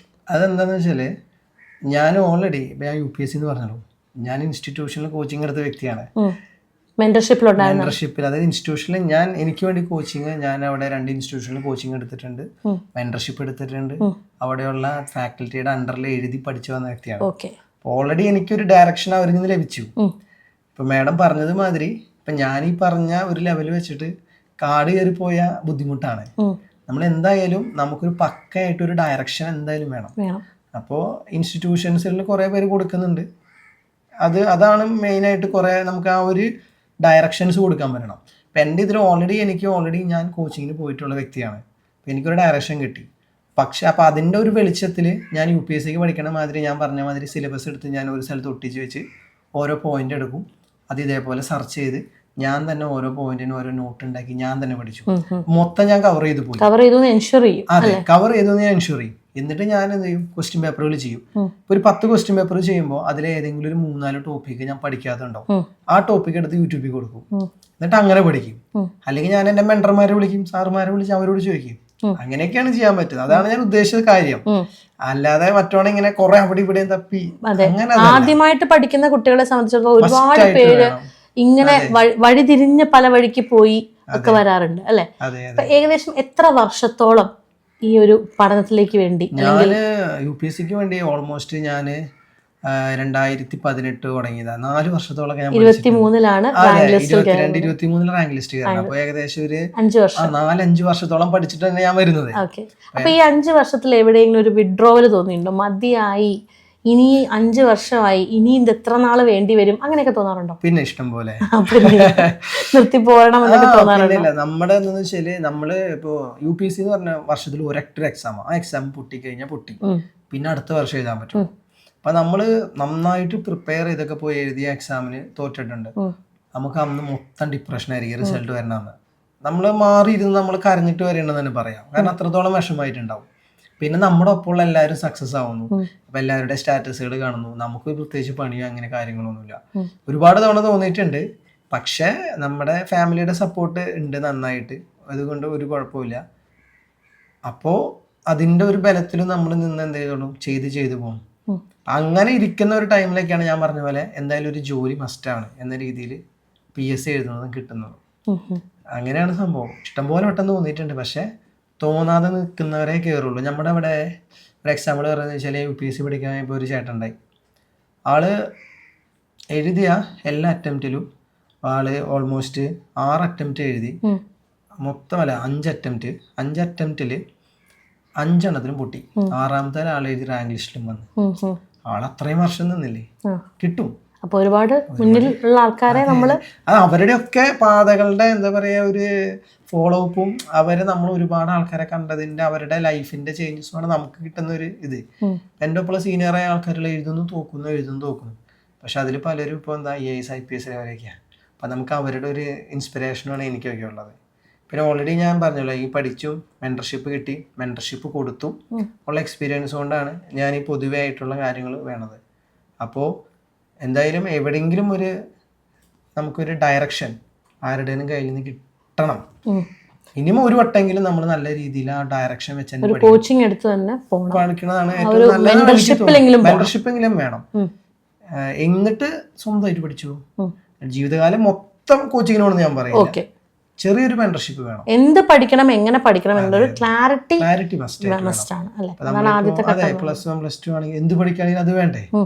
അതാണ് ഇപ്പൊ ഏത് സക്സസ്ഫുൾ അല്ല ഏതൊരു ജോലി കിട്ടിയ ആളെ എടുത്തോ അവർക്ക് എപ്പോഴും ഒരു മെന്റർ ഉണ്ടായിരിക്കും. ആ ഒരു മെന്റർ ലൈഫ് ഫുൾ ടൈം അല്ല, ആദ്യത്തെ ഒരു കുറച്ച് നാൾ ആ മെന്ററിന്റെ കീഴിലായിരിക്കും എല്ലാവരും. ആ മെന്റർ വെച്ചിട്ടാണ് പോവുക. കാരണം അവർക്ക് ഒരുപാട് എക്സ്പീരിയൻസ് ഉണ്ടായിരിക്കും. അതെ. ഇപ്പം ഏതൊക്കെ റാങ്ക് ലിസ്റ്റുകളിൽ ഉൾപ്പെട്ടു ഒന്ന് പറയാമോ? ഞാനിപ്പോൾ റാങ്ക് ലിസ്റ്റുകൾ വന്നത് ഇപ്പോൾ CPO ഉണ്ടായി, ഇപ്പോൾ ഫയർ ഉണ്ടായി, സിവിൽ എക്സൈസ് ഓഫീസർ, പിന്നെ എക്സൈസ് ഇൻസ്പെക്ടർ, പിന്നെ SI, പിന്നെ ആംഡ് SI ഉണ്ടായിരുന്നു, പിന്നെ ജയിലർ ഉണ്ട്, പിന്നെ assistant director national savings bank ഉണ്ടായി, പിന്നെ LD ഉണ്ടായി, പിന്നെ അത് വില്ലേജ് എക്സ്റ്റൻഷൻ ഓഫീസർ ഉണ്ടായി, പിന്നെ വില്ലേജ് ഫീൽഡ് അസിസ്റ്റന്റ് ഉണ്ടായി, KSF ഉണ്ടായി, ബിവറേജ് ഉണ്ടായി, അങ്ങനെ സെക്രട്ടറി ഓൾമോസ്റ്റ് എല്ലാം ഉണ്ടായിരുന്നു. ആ സമയത്ത് എഴുതിയ എല്ലാ എക്സാംസിലും അത്യാവശ്യം എല്ലാത്തിലും കൊറോണത്തിൽ അപ്പോയിന്റ്മെന്റ് വന്നു. ഇപ്പം വന്നിരിക്കുന്ന റാങ്ക് ലിസ്റ്റുകളിൽ ആ സമയത്തുള്ള എല്ലാ യൂണിഫോം പോസ്റ്റുകളിലും വന്നിട്ടുണ്ട് അല്ലേ? അപ്പം യൂണിഫോം പോസ്റ്റുകൾ കൂടുതലായിട്ട് വന്നു. അപ്പം അതിന് എന്തെങ്കിലും, അതായത് യൂണിഫോം പോസ്റ്റ് സ്വപ്നം കണ്ട് നിൽക്കുന്ന ഒരുപാട് ചെറുപ്പക്കാർ നമ്മളുടെ ഇടയിലുണ്ട് അല്ലെ? ഇത് ഒരു മനസ്സിലൊരു വലിയ മോഹമായിട്ട് കൊണ്ട് നടക്കുന്നതാണ്. അപ്പം ആ ഒരു യൂണിഫോം പോസ്റ്റിലേക്ക് എത്തിപ്പെടാൻ എന്ത് സ്ട്രാറ്റജിയാണ് സർ ഫോളോ ചെയ്തത്? ഞാൻ പഠനത്തിൻ്റെ സ്ട്രാറ്റജി ഞാൻ നേരത്തെ പറഞ്ഞത് തന്നെ. രണ്ടാമത്തെ സ്ട്രാറ്റജി എന്ന് പറയുന്നത് യൂണിഫോം പോസ്റ്റിനൊക്കെ സ്പെഷ്യൽ ടോപ്പിക്സുകൾ വരുന്നുണ്ട്. അപ്പോൾ ഇപ്പോഴത്തെ നമ്മുടെ BNSS, അതേപോലെ BSA, പിന്നെ അതേപോലെ സൈക്കോളജി, അങ്ങനെ കുറേ സബ്ജക്ട്സ് ഉണ്ടാവും. അപ്പോൾ അതിന് നമ്മൾ വ്യക്തമായിട്ട് അത് തന്നെ ഇരുന്ന് പഠിച്ച് ആ സ്പെഷ്യൽ ടോപ്പിക്സിൽ മാക്സിമം മാർക്കുകൾ നമുക്ക് വേണം. കാരണം ബാക്കിയുള്ള ടോപ്പിക്സിൽ നമുക്ക് എന്തായാലും ഫുള്ള് സ്കോർ ചെയ്യാൻ പറ്റില്ല. സ്പെഷ്യൽ ടോപ്പിക്സിൽ മാക്സിമം മാർക്ക് കിട്ടിയാൽ ബാക്കിയുള്ളതിൻ്റെ ടാലി ആയിട്ട് പോകും. അപ്പോൾ ഞാൻ ഓൾറെഡി ബാക്കിയുള്ള ടോപ്പിക്സിൽ ഞാൻ കറണ്ട് അഫെയറിന് കൂടുതൽ പ്രാധാന്യം കൊടുത്തു. മറ്റേ നമുക്ക് അറിയാം അത് കുറച്ച് രീതിയിൽ, പക്ഷേ സ്പെഷ്യൽ ടോപ്പിക്സ് നമ്മൾ അത്യാവശ്യം നല്ല രീതിയിൽ പഠിച്ചു. അപ്പം അതിൻ്റെ ഒരു മാർക്കിൻ്റെ ബേസിൽ നമുക്ക് കൂടുതൽ യൂണിഫോം പോസ്റ്റുകളിൽ എല്ലാത്തിലും കയറാൻ പറ്റി. അതാണ് ഉണ്ടായത്. ഇപ്പോൾ എക്സൈസ് ഇൻസ്പെക്ടറിലാണെങ്കിലും അതിൻ്റെ സ്പെഷ്യൽ ടോപ്പിക്സ് ഉണ്ടായി, ഇപ്പൊ ജയിലർ ആണെങ്കിൽ അതിന്റെ സ്പെഷ്യൽ ടോപ്പിക് ഉണ്ടായി. ഈ സ്പെഷ്യൽ ടോപ്പിക്സിന്റെ സോഴ്സ് ഓഫ് മെറ്റീരിയൽ എന്താ എടുത്തിരുന്നത്? നമ്മള് ഗവൺമെന്റിന്റെ ഡയറക്റ്റ് ഗസറ്റ് ആ പുസ്തകം തന്നെ നമ്മൾ എടുക്കും. ഇപ്പൊ IPC ആണ്, എന്റെ സമയത്ത് IPC ആയിരുന്നു, ഇപ്പൊ BNS ആണ്. അപ്പൊ നമ്മൾ നേരെ ഗവൺമെന്റ് സൈറ്റിൽ കയറുന്നു, നമ്മൾ IPC നോക്കുന്നു. നമുക്ക് എന്തായാലും ഇപ്പൊ ലാപ്പൊക്കെ ഉണ്ടല്ലോ, ഡൗൺലോഡ് ചെയ്യുന്നു, പഠിക്കുന്നു. അതാണ് അതിന്റെ കറക്റ്റ് സ്ട്രാറ്റജി. പല കുട്ടികളും ചെയ്യുന്നത് അപ്ഡേറ്റഡ് അല്ലാത്ത റാങ്ക് ഫയലുകളുടെ പുറകെ പോവുക, അല്ലെങ്കിൽ ഈ ഒരു കറക്റ്റ് സ്പെഷ്യൽ ടോപ്പിക് എപ്പോഴും അധ്യാപകരെ പഠിപ്പിക്കുന്നവരാണെങ്കിലും ഇപ്പൊ ചെയ്യുന്നത് മെയിനായിട്ട് അതാണ്. കറക്റ്റ് ഗവൺമെന്റ് സൈറ്റുകളിൽ നിന്നുള്ള അല്ലെങ്കിൽ ഗവൺമെന്റ് പോർട്ടലിൽ നിന്നുള്ളത് എടുത്ത് തന്നെയാണ് ആ ഒരു പഠനം. അത് തന്നെയാണ് അവിടെ ചെയ്തത്. അപ്പൊ അത് അങ്ങനെയാണ് വേണ്ടേ എന്നുള്ള തിരിച്ചറിവ് എങ്ങനെയുണ്ട്? അത് ഞാൻ പറയാം, UPSC പഠിക്കുമ്പോൾ നമുക്ക് എല്ലാവരും പറയുന്നത്, ഇപ്പൊ നമുക്ക് ഒരു എൻവയോൺമെന്റ്, മിനിസ്ട്രി ഓഫ് എൻവയോൺമെന്റ് എന്തെങ്കിലും ഒരു സാധനം വന്നെങ്കിൽ നമ്മൾ നേരെ കയറാൻ എന്താ, ഈ എൻവയോൺമെന്റ് മിനിസ്ട്രിയുടെ സൈറ്റിലാണ് കയറാം. അവിടെ കയറുമ്പോൾ നമുക്കറിയാം ഇപ്പൊ എത്ര പുതിയ സൈറ്റുകളെ നമ്മുടെ നാഷണൽ പാർക്കുകൾ പുതിയത് വന്നു. അപ്പൊ കറക്റ്റ് അവർ അപ്ഡേറ്റഡ് ആക്കി ഇടും. ഈ സാധനമാണ് നമ്മൾ പഠിക്കുന്നത്. അപ്പൊ അങ്ങനെയുള്ള നമുക്ക് മുൻപേ പഠിച്ച ഒരു വിഷന്റെ പുറത്ത് നമ്മൾ നേരെ ഒറിജിനൽ സൈറ്റ്, ഇപ്പൊ KP ആക്ട് ആണെങ്കിൽ കൂടി ഞാൻ പഠിച്ചിരുന്നത് നേരെ KP ആക്ട് നമുക്ക് മലയാളത്തിലേക്ക് കിട്ടും, കേരള പോലീസ് ആക്ട്. നേരെ സൈറ്റ് കയറുന്നു, എടുക്കുന്നു, പഠിക്കുന്നു. അബ്കാരി ആക്ട് ആണെങ്കിൽ നേരെ സൈറ്റ് കയറുന്നു, എടുക്കുന്നു, പഠിക്കുന്നു. എന്നിട്ട് അതിനെ നമ്മൾ എന്ത് ചെയ്യുന്നു വെച്ച് കഴിഞ്ഞാൽ നോർമലി ഇപ്പോൾ ഏതെങ്കിലും റാങ്ക് ഫയൽ വാങ്ങിയിട്ട് കമ്പയർ ആക്കും. അപ്പം ഇതിൽ ചിലപ്പോൾ ഇപ്പുറത്തേൽ ഇതേപോലെ പറഞ്ഞ പോലെ അപ്ഗ്രഡേഷൻ ഇല്ലാത്തതുകൊണ്ട് മിസ്റ്റേക്കുകൾ ഉണ്ടാവാം, പക്ഷെ ഇതിൽ പക്കയായിരിക്കും. ഈ സ്പെഷ്യൽ ടോപ്പിക്സ് എന്ന് പറഞ്ഞാൽ അത്യാവശ്യം വാസ്റ്റ് ആയിട്ടുള്ള ടോപ്പിക്കാണ്. ഇപ്പോൾ കേരള പോലീസ് ആക്ട് എന്ന് പറഞ്ഞാലൊക്കെ അതിൽ എന്ത് പ്രാധാന്യം കൊടുത്ത് പഠിക്കണം എന്നൊരു ഡിസിഷനിലേക്ക്, എല്ലാം കൂടി പഠിച്ചാൽ നമുക്ക് ഇത്രയും യൂണിഫോം കോഴ്സിലേക്ക് സാധാരണഗതിയിൽ ആർക്കായാലും ഓർത്തിരിക്കാൻ ഒരു ബുദ്ധിമുട്ടുണ്ടാവും അല്ലേ? പക്ഷെ അപ്പം എന്തിന് പ്രാധാന്യം കൊടുക്കണം എന്നെങ്ങനെയാണ് ഒരു സോർട്ട് ഔട്ട് നടത്തിയത്? അതെങ്ങനെയാണെന്ന് വെച്ചാൽ സിലബസിൽ ഇപ്പോൾ ഒരുപാട് സെക്ഷൻസ് ഒക്കെ കറക്റ്റ് ചെയ്തിട്ടുണ്ടാവും. ഇപ്പോൾ BNSലാണെങ്കിൽ ഇപ്പോൾ ഹർട്ടിൻ്റെ ഇന്ന സെക്ഷൻസുകൾ വേണം പഠിക്കണമെന്ന്, റൈപ്പിൻ്റെ ഇന്ന സെക്ഷൻസ് പഠിക്കണമെന്ന് എഴുതിയിട്ടുണ്ടാവും. അതേപോലെ തന്നെ ഇപ്പോൾ ഒഫൻസ് അഗൈൻസ്റ്റ് പ്രോപ്പർട്ടിയുടെ ഇന്ന സെക്ഷൻസ് ഉണ്ടാവും. അപ്പോൾ സിലബസിൽ വന്നിരിക്കുന്ന സെക്ഷൻസ് മസ്റ്റായിട്ട് പഠിക്കണം. അതായത് തലകുത്തി തന്നെ പഠിക്കണം. കാരണം സിലബസിലുള്ള സെക്ഷൻസ് അതിൻ്റെ ഫൈൻ എന്താണ്, അല്ലെങ്കിൽ അതിൻ്റെ ചെയ്ത് കഴിഞ്ഞാലുള്ള പണിഷ്മെൻ്റ് എന്താണ്, അത് മസ്റ്റായിട്ട് നമ്മൾ പഠിക്കണം. പിന്നെ എക്സ്ട്രാ പഠിക്കണം എന്ന് ഞാൻ പറയുന്നില്ല, അതിലുള്ള സെക്ഷൻസ് എന്തായാലും പഠിക്കണം. ഇപ്പോൾ IPC ആണെങ്കിലും CRPC ഒക്കെ ആണെങ്കിലും, ഇപ്പോൾ CRPC ഒക്കെ ആണെങ്കിൽ അറസ്റ്റ് ചെയ്യാനുള്ള പ്രൊവിഷൻസ് എന്തൊക്കെയാണെന്ന് ചോദിച്ചിട്ടുണ്ടാവും.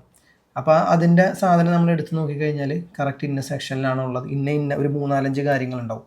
അതൊക്കെ നമ്മൾ പഠിക്കണം. ഇപ്പോൾ ഒരു സെക്ഷൻ പഠിക്കുമ്പോൾ എന്തെല്ലാം കാര്യങ്ങൾ ആ സെക്ഷനുമായി ബന്ധപ്പെട്ട് പഠിക്കണം, പിൻ പോയിന്റ് ചെയ്ത് പറയുകയാണെങ്കിൽ? ഇപ്പോൾ ഒരു സെക്ഷൻ ഇപ്പോൾ പഠിക്കാമെന്ന് വെച്ച് കഴിഞ്ഞാൽ ഇപ്പോൾ ആ സെക്ഷൻ എത്രാമത്തെയാണ് സെക്ഷൻ, അതിലെന്താണ് പറയുന്നത്. പിന്നെ പല സെക്ഷനിലും നമുക്ക് ഇപ്പോൾ എക്സാമ്പിൾ ഇപ്പോൾ ഒരു അറസ്റ്റ് ചെയ്യുന്ന ഒരു സെക്ഷൻ എടുത്തു കഴിഞ്ഞാൽ നമ്മളിപ്പോൾ ഒരാളെ അറസ്റ്റ് ചെയ്യുമ്പോൾ എന്തൊക്കെ കാര്യങ്ങൾ ചെയ്യണമെന്നൊരു 3-4 പോയിന്റുകളുണ്ട്. അപ്പോൾ പ്രൊസീജിയർ ഉണ്ട്. CRPC എന്ന് പറയുന്നത് പ്രൊസീജിയർ ലോ ആണല്ലോ. അപ്പോൾ അതിൽ കുറേ പ്രൊസീജിയറുകളുണ്ട്. ഇപ്പോഴത്തെ ഞാൻ എക്സാമിന് കണ്ടിരിക്കുന്നത് ഇതേപോലെയാണ്. ഒരാൾ അറസ്റ്റ് ചെയ്യാൻ പോകുമ്പോൾ നിങ്ങൾ ചെയ്യേണ്ട കാര്യങ്ങൾ എന്തെല്ലാം, എന്നിട്ട് ഒരു ഓപ്ഷൻ ഇന്ന സെക്ഷൻ പ്രകാരമാണ് അറസ്റ്റ്. അങ്ങനെ അറസ്റ്റ് ചെയ്യണ ഉടനെ കൈവലങ്ങ് വെക്കണം, അറസ്റ്റ് രാത്രി ചെയ്യാൻ പാടില്ല സ്ത്രീകളെ, അങ്ങനെയൊക്കെ ഒരു 3-4 പോയിന്റിലാണ്. അപ്പോൾ നമ്മൾ ആ സെക്ഷനിൽ എടുത്ത് നോക്കുമ്പോൾ ഇതേപോലുള്ള പിൻ പോയിന്റ് ആയിട്ടുള്ള കാര്യങ്ങൾ ഉണ്ടാവും. ആ പിൻ പോയിന്റ് ആയിട്ടുള്ള കാര്യങ്ങൾ നമ്മൾ മസ്റ്റായിട്ട് പഠിക്കണം. അതാണ് ഇപ്പോഴത്തെ എക്സാമിന് ചോദിച്ച് ഞാൻ കാണുന്നത്. ഈ റാങ്ക് ഫയലുകളിലേക്ക് പോകുമ്പോൾ അതിൽ പിൻ പോയിന്റ് ആയിട്ടുള്ള പോയിന്റുകൾ ഇല്ല എന്നാണ് എനിക്കിപ്പോൾ തോന്നുന്നത്. ഞാൻ നോക്കിയിട്ട് കുറേ നാളായി. നമ്മൾ അങ്ങനെ തന്നെ പഠിക്കണം. ഇപ്പം IPCയിൽ എടുക്കുകയാണെങ്കിൽ ഇപ്പോൾ ഒരു ഹർട്ട്, ഇപ്പം ഹർട്ട് ഉണ്ടായി. അപ്പം എന്താണ് ഹർട്ട്? അതേപോലെ തന്നെ ഇവിടെ ഗ്രീവിയസ് ഹർട്ട് എന്ന് പറയും. ഗ്രീവിയസ് ഹർട്ടിന് കുറച്ച് കാര്യങ്ങൾ ചെയ്താലും ഗ്രീവിയസ് ഹർട്ട് ആവുന്നു. അപ്പം അതിനിങ്ങനെ അടിയിൽ ഇങ്ങനെ കുറേ പോയിന്റുകളുണ്ട്. നമുക്ക് പോലും അറിയാത്ത കുറേ കാര്യങ്ങൾ ചെയ്ത ഗ്രീവിയസ് ഹർട്ടാണ്. ഇതൊക്കെ എക്സാമിന് ചോദിക്കും. അപ്പം നമ്മൾ വെറുതെ ഒരു സെക്ഷൻ ഗ്രീവിയസ് ഹർട്ട് എന്ന് മാത്രം പഠിച്ചിട്ടൊന്നുമില്ല. ഇനി ഗ്രീവിയസ് ഹർട്ട് ചെയ്താലുള്ള പണിഷ്മെന്റ് എന്താണെന്ന് നോക്കണം. പെനാൽറ്റി ഉണ്ടെങ്കിൽ ഒരു സെക്ഷൻ പഠിക്കുമ്പോൾ അതെങ്ങനെ ആ സെക്ഷൻ അങ്ങനെ ആവുന്നു. ഇപ്പോൾ ഒരു മർഡർ നടത്തുമ്പോൾ അതിനൊരു ഇൻറ്റൻഷൻ വേണമെന്നുണ്ട്. അപ്പം നമ്മൾ നോർമലി പഠിക്കുമ്പോൾ എന്താണ്, ഒരു കൊലപാതകം നടത്തുമ്പോൾ ഒന്നുമില്ല, കുത്തിയ കൊലപാതകം ഏതാണ്. പക്ഷെ അതിന് പിന്നെ കൊലപാതകം വിത്ത് ഇന്ന പറഞ്ഞ് കുറച്ച് പോയിന്റുകളുണ്ട്. അത് ബുക്കിലുണ്ട്, അത് നമ്മൾ പഠിക്കണം. അങ്ങനെയാണ് ഒരു സെക്ഷൻ പഠിക്കേണ്ടത്. അല്ലാതെ നമ്മൾ വെറുതെ സെക്ഷൻ വായിച്ച് വിട്ടാൽ ഇപ്പോഴത്തെ ലെവൽ വെച്ചിട്ട്, ഇപ്പം ഞാൻ പഠിച്ച സമയത്ത് വലിയ പ്രശ്നങ്ങൾ ഉണ്ടായില്ല എന്ന് എനിക്ക് തോന്നുന്നത്. സെക്ഷൻ ചോദിക്കുന്നു, അതിൻ്റെ പണിഷ്മെന്റ് ചോദിക്കുന്നു, പിന്നെ 3-4 എണ്ണം. പക്ഷെ കഴിഞ്ഞ ക്വസ്റ്റ്യൻ പേപ്പറൊക്കെ എടുത്തപ്പോൾ നല്ല ഡീപ്പിൽ ചോദിച്ചിട്ടുണ്ട്. ഇങ്ങനെ പഠിക്കേണ്ട വരും സെക്ഷൻ. ഈ ഒരു യൂണിഫോം പോസ്റ്റ് സ്വപ്നം കണ്ടിരിക്കുന്ന കുട്ടികളെ സംബന്ധിച്ചോളം സ്പെഷ്യൽ ടോപ്പിക്കിന് ഇപ്പൊ ഇപ്പോഴത്തെ ഘട്ടം എന്ന് പറയുന്നത് ആദ്യം പ്രിലിമിനറി തന്നെയാണ്, പിന്നെയാണ് മെയിൻസ് വരുന്നത്. അപ്പോൾ സ്വാഭാവികമായിട്ടും കുട്ടികൾ ഇപ്പോൾ പ്രിലിംസിലായിരിക്കും ഈ ഒരു ടൈമിൽ ഫോക്കസ് ചെയ്യുന്നത്. മെയിൻസും ഈ പ്രിലിംസ് ഫോക്കസ് ചെയ്യുന്ന കുറച്ച് ടോപ്പിക്സ് മെയിൻസിലുള്ളത് കൊണ്ട് തന്നെ അത് അതിന്റെ ഭാഗമായിട്ട് കഴിയും. അപ്പം അങ്ങനെ പോകുന്നു. അതിനുശേഷം ഫിസിക്കലിലേക്ക് വരികയാണ്. എപ്പോ മുതലാണ് ഫിസിക്കലിലേക്കുള്ള അറ്റൻഷൻ കൊടുത്തു തുടങ്ങിയത്? ഈ പഠനത്തോടൊപ്പം കൊടുത്തിരുന്നോ അതോ? ഇല്ല, എൻ്റെ പേഴ്സണലി ഞാൻ പറയുന്നത് വെച്ചാൽ ഞാൻ ഫിസിക്കലി അങ്ങനെ കോച്ചിങ് ഒന്നും പോയിട്ടൊന്നുമില്ല. കാരണം ഓൾറെഡി ഞാനിപ്പോൾ നല്ല രീതിയിൽ ക്രിക്കറ്റൊക്കെ കളിച്ച് നമ്മൾ ഈ ഫിസിക്കലി ഓക്കെയാണ്, വലിയ പ്രശ്നങ്ങളൊന്നുമില്ല. പിന്നെ ഞാനൊരു ഹൈ ജമ്പ് എനിക്ക് കിട്ടാത്തൊരു ഐറ്റം ഉണ്ടായി. അതിനു വേണ്ടി ഞാൻ ഒരു സ്ഥലത്ത് ജസ്റ്റ് പോയിട്ടുണ്ടായിരുന്നു. അപ്പൊ അവിടെ പോയിട്ട് ഹൈ ജമ്പ് ഓക്കെ, ബെഡ് കണ്ടപ്പോൾ ചാടി പഠിച്ചതാ, അല്ലെങ്കിൽ ഞാൻ ചാടില്ലായിരുന്നു. അല്ലെങ്കിൽ പേഴ്സണലി ഞാൻ പറയുന്നത് വെച്ചാല് ഫിസിക്കലി ആപ്റ്റ് അല്ല, അല്ലെങ്കിൽ അധികം ഓടാതെ വീട്ടിലൊക്കെ ഇരുന്ന് അങ്ങനെ പഠിച്ച വ്യക്തിയാണ് എങ്കിൽ ഈ ഒരു മെയിൻസൊക്കെ കിട്ടും, അല്ലെങ്കിൽ മെയിൻസിനൊക്കെ പ്രാക്ടീസ് ചെയ്യണതിനൊപ്പം പയ്യെ ഓടാനൊക്കെ പോയി തുടങ്ങുന്നത് നന്നായിരിക്കും. കാരണം നമുക്കറിയാം ഫിസിക്കൽ 8 ഇവന്റിൽ 5 ഇവന്റ് പാസ്സാവണം.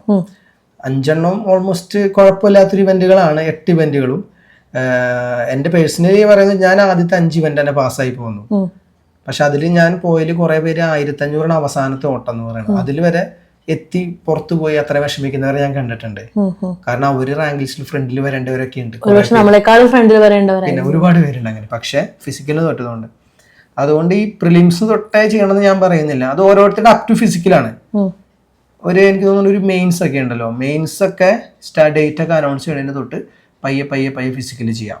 അപ്പൊ പിന്നെ മെയിൻസ് കിട്ടിക്കഴിഞ്ഞാൽ ഓൾമോസ്റ്റ് 1 മന്ത് ഒക്കെ ഉണ്ടാവുള്ളൂ ഫിസിക്കലിന് ഉണ്ടാവുള്ളൂ. അപ്പൊ 1 മാസം കൊണ്ട് ക്ലിയർ ആക്കി എടുക്കാൻ പറ്റുന്നവരാണെങ്കിൽ അപ്പൊ പോയാൽ മതി, അതല്ലെങ്കിൽ അതിന് മുമ്പ് സ്റ്റാർട്ട് ചെയ്യണം എന്തായാലും. കാരണം ഓട്ടം, പിന്നെ നമ്മുടെ ഷോർട്ട് പുട്ട്, ബോൾ ത്രോ, അങ്ങനെയുള്ള കുറച്ച് ഐറ്റം. ബോൾ ത്രോ ഒക്കെ പലർക്കും ഈ ഷോൾഡർ ഇഞ്ചുറി ഉള്ളവർക്കൊക്കെ ചിന്നപ്പ്, ബോൾ ത്രോ, അതേപോലെ റോപ്പ് ക്ലൈമ്പിംഗ് ഒക്കെ ബുദ്ധിമുട്ടാവും. അപ്പൊ അവര് അതിന് ഓപ്പോസിറ്റ് ഉള്ള ഹൈ ജമ്പ്, ലോങ് ജമ്പ്, പിന്നെ അതേപോലെ 1500, ഇപ്പൊ നമ്മൾ അതൊക്കെ അവര് സെറ്റ് ചെയ്യണം. അങ്ങനെ അവരവരെ മനസ്സിലാക്കി നമ്മൾ ചെയ്യണം. എല്ലാവർക്കും എല്ലാം ചെയ്യാൻ പറ്റില്ല, ഞാൻ പറഞ്ഞല്ലോ. ഇപ്പൊ എനിക്ക് ഈ ഹൈ ജമ്പ് ഞാൻ ഇതുവരെ ചാടിയിട്ടുണ്ടായില്ല. പക്ഷെ ഞാൻ ഒരു സ്ഥലത്ത് പോയപ്പോ അവിടെ ബെഡ് കണ്ടു, ഞാൻ ചാടി പഠിച്ചു, അതങ്ങനെ ചാടി. അപ്പൊ ഞാൻ 100 ഹൈ ജമ്പും ലോങ് ജമ്പും ഷോർട്ട് പുട്ടും ബോൾ ത്രോ 5 എണ്ണത്തിൽ ഞാൻ കയറി പോകുന്നു. ചിലർക്ക് ബോൾ എറിഞ്ഞ് എത്തൂല, അപ്പൊ അവര് നെക്സ്റ്റ് ഐറ്റം ആയ റോപ്പിലോട്ട് പോകും. അല്ലെങ്കിൽ ചിലർക്ക് റോപ്പ് പറ്റില്ല, ഷോൾഡറാ, അപ്പൊ അവര് ചിന്നപ്പടിക്കും. ചിലർ ഇത് രണ്ടും പറ്റില്ല, 1500 ഓടും. നമ്മൾ നമ്മുടെ എന്താണെന്ന് മനസ്സിലാക്കണം, നമ്മുടെ സ്ട്രെങ്ത് അറിഞ്ഞ് ആ ടൈം അനുസരിച്ച് നേരത്തെ പിന്നെ നേരത്തെ റെഡി ആക്കണം. പിന്നെ ഓവർ ഇഞ്ചുറി ആക്കരുത്. എൻ്റെ ഒരു ഫ്രണ്ടിന് പറ്റിയത്, ആള് പക്കയായിരുന്നു, പക്ഷേ ആൾക്ക് ടെൻഷനൊക്കെ കയറി ഭയങ്കര സീനായി, ഓടിക്കൊണ്ടിരുന്നപ്പോൾ മസിൽ പിടിച്ച് കഴിഞ്ഞു, അല്ലെങ്കിൽ ആള് റാങ്ക് ലിസ്റ്റിൽ വന്നേനെ. ഓവറായിട്ട് ചെയ്യാനും നിൽക്കരുത്, എന്നാൽ ചെയ്യാതിരിക്കും, ആവശ്യമുള്ള കാര്യങ്ങൾ ചെയ്താൽ മതി. ഈ പരീക്ഷയുമായി ബന്ധപ്പെട്ട് ഈ ഘട്ടങ്ങളിലൂടെ ഒക്കെ കടന്നു പോകുമ്പോൾ ഇപ്പൊ നേരത്തെ പറഞ്ഞതുപോലെ ടെൻഷൻ ഘട്ടമുണ്ട്, ഉണ്ടായിരുന്നു. നമ്മള് എക്സാം പ്ലാൻ ബി എന്ന് പറയുന്ന ഒരു സ്ഥാനത്തെ കുറിച്ച് എപ്പോഴെങ്കിലും ആലോചിച്ചിട്ടുണ്ടോ? പ്ലാൻ ബി കിട്ടിയില്ലെങ്കിൽ അടുത്തത്. പിന്നെന്താന്ന് വെച്ച് കഴിഞ്ഞാൽ ഓൾറെഡി എന്നെ സംബന്ധിച്ച് SIയുടെ ഒപ്പം തന്നെ ഞാൻ പറഞ്ഞില്ല കുറെ റാങ്ക് ലിസ്റ്റൊക്കെ വന്ന് നിൽക്കുന്നുണ്ട്. അപ്പൊ ഇതില്ലെങ്കിൽ അത് അങ്ങനെയായിരുന്നു. പക്ഷെ ഇത് കിട്ടിയപ്പോൾ പിന്നെ ഇതിലോട്ട് വന്ന് ഞാനിങ്ങനെ ചൂസ് ചെയ്ത് എടുത്തതാണ്. ഞാൻ നോക്കിയപ്പോൾ അത്യാവശ്യം നമുക്ക് എല്ലാവർക്കും, എനിക്കും പൊതുവെ താല്പര്യം ഉണ്ടായിരുന്നു ഇങ്ങനെ ഒരു യൂണിഫോം പോസ്റ്റിലിടുക. ഓൾമോസ്റ്റ് ഞാൻ UPSCക്ക് ആയതുകൊണ്ടും അപ്പം നമുക്ക് പിന്നെ കൂടുതൽ ജനങ്ങളുമായിട്ട് മിങ്കിൾ ചെയ്യാനും ജനങ്ങളെ ഹെൽപ്പ് ചെയ്യാനൊക്കെ പറ്റുന്ന ഒരു പോസ്റ്റും കൂടിയാണല്ലോ ഇത്.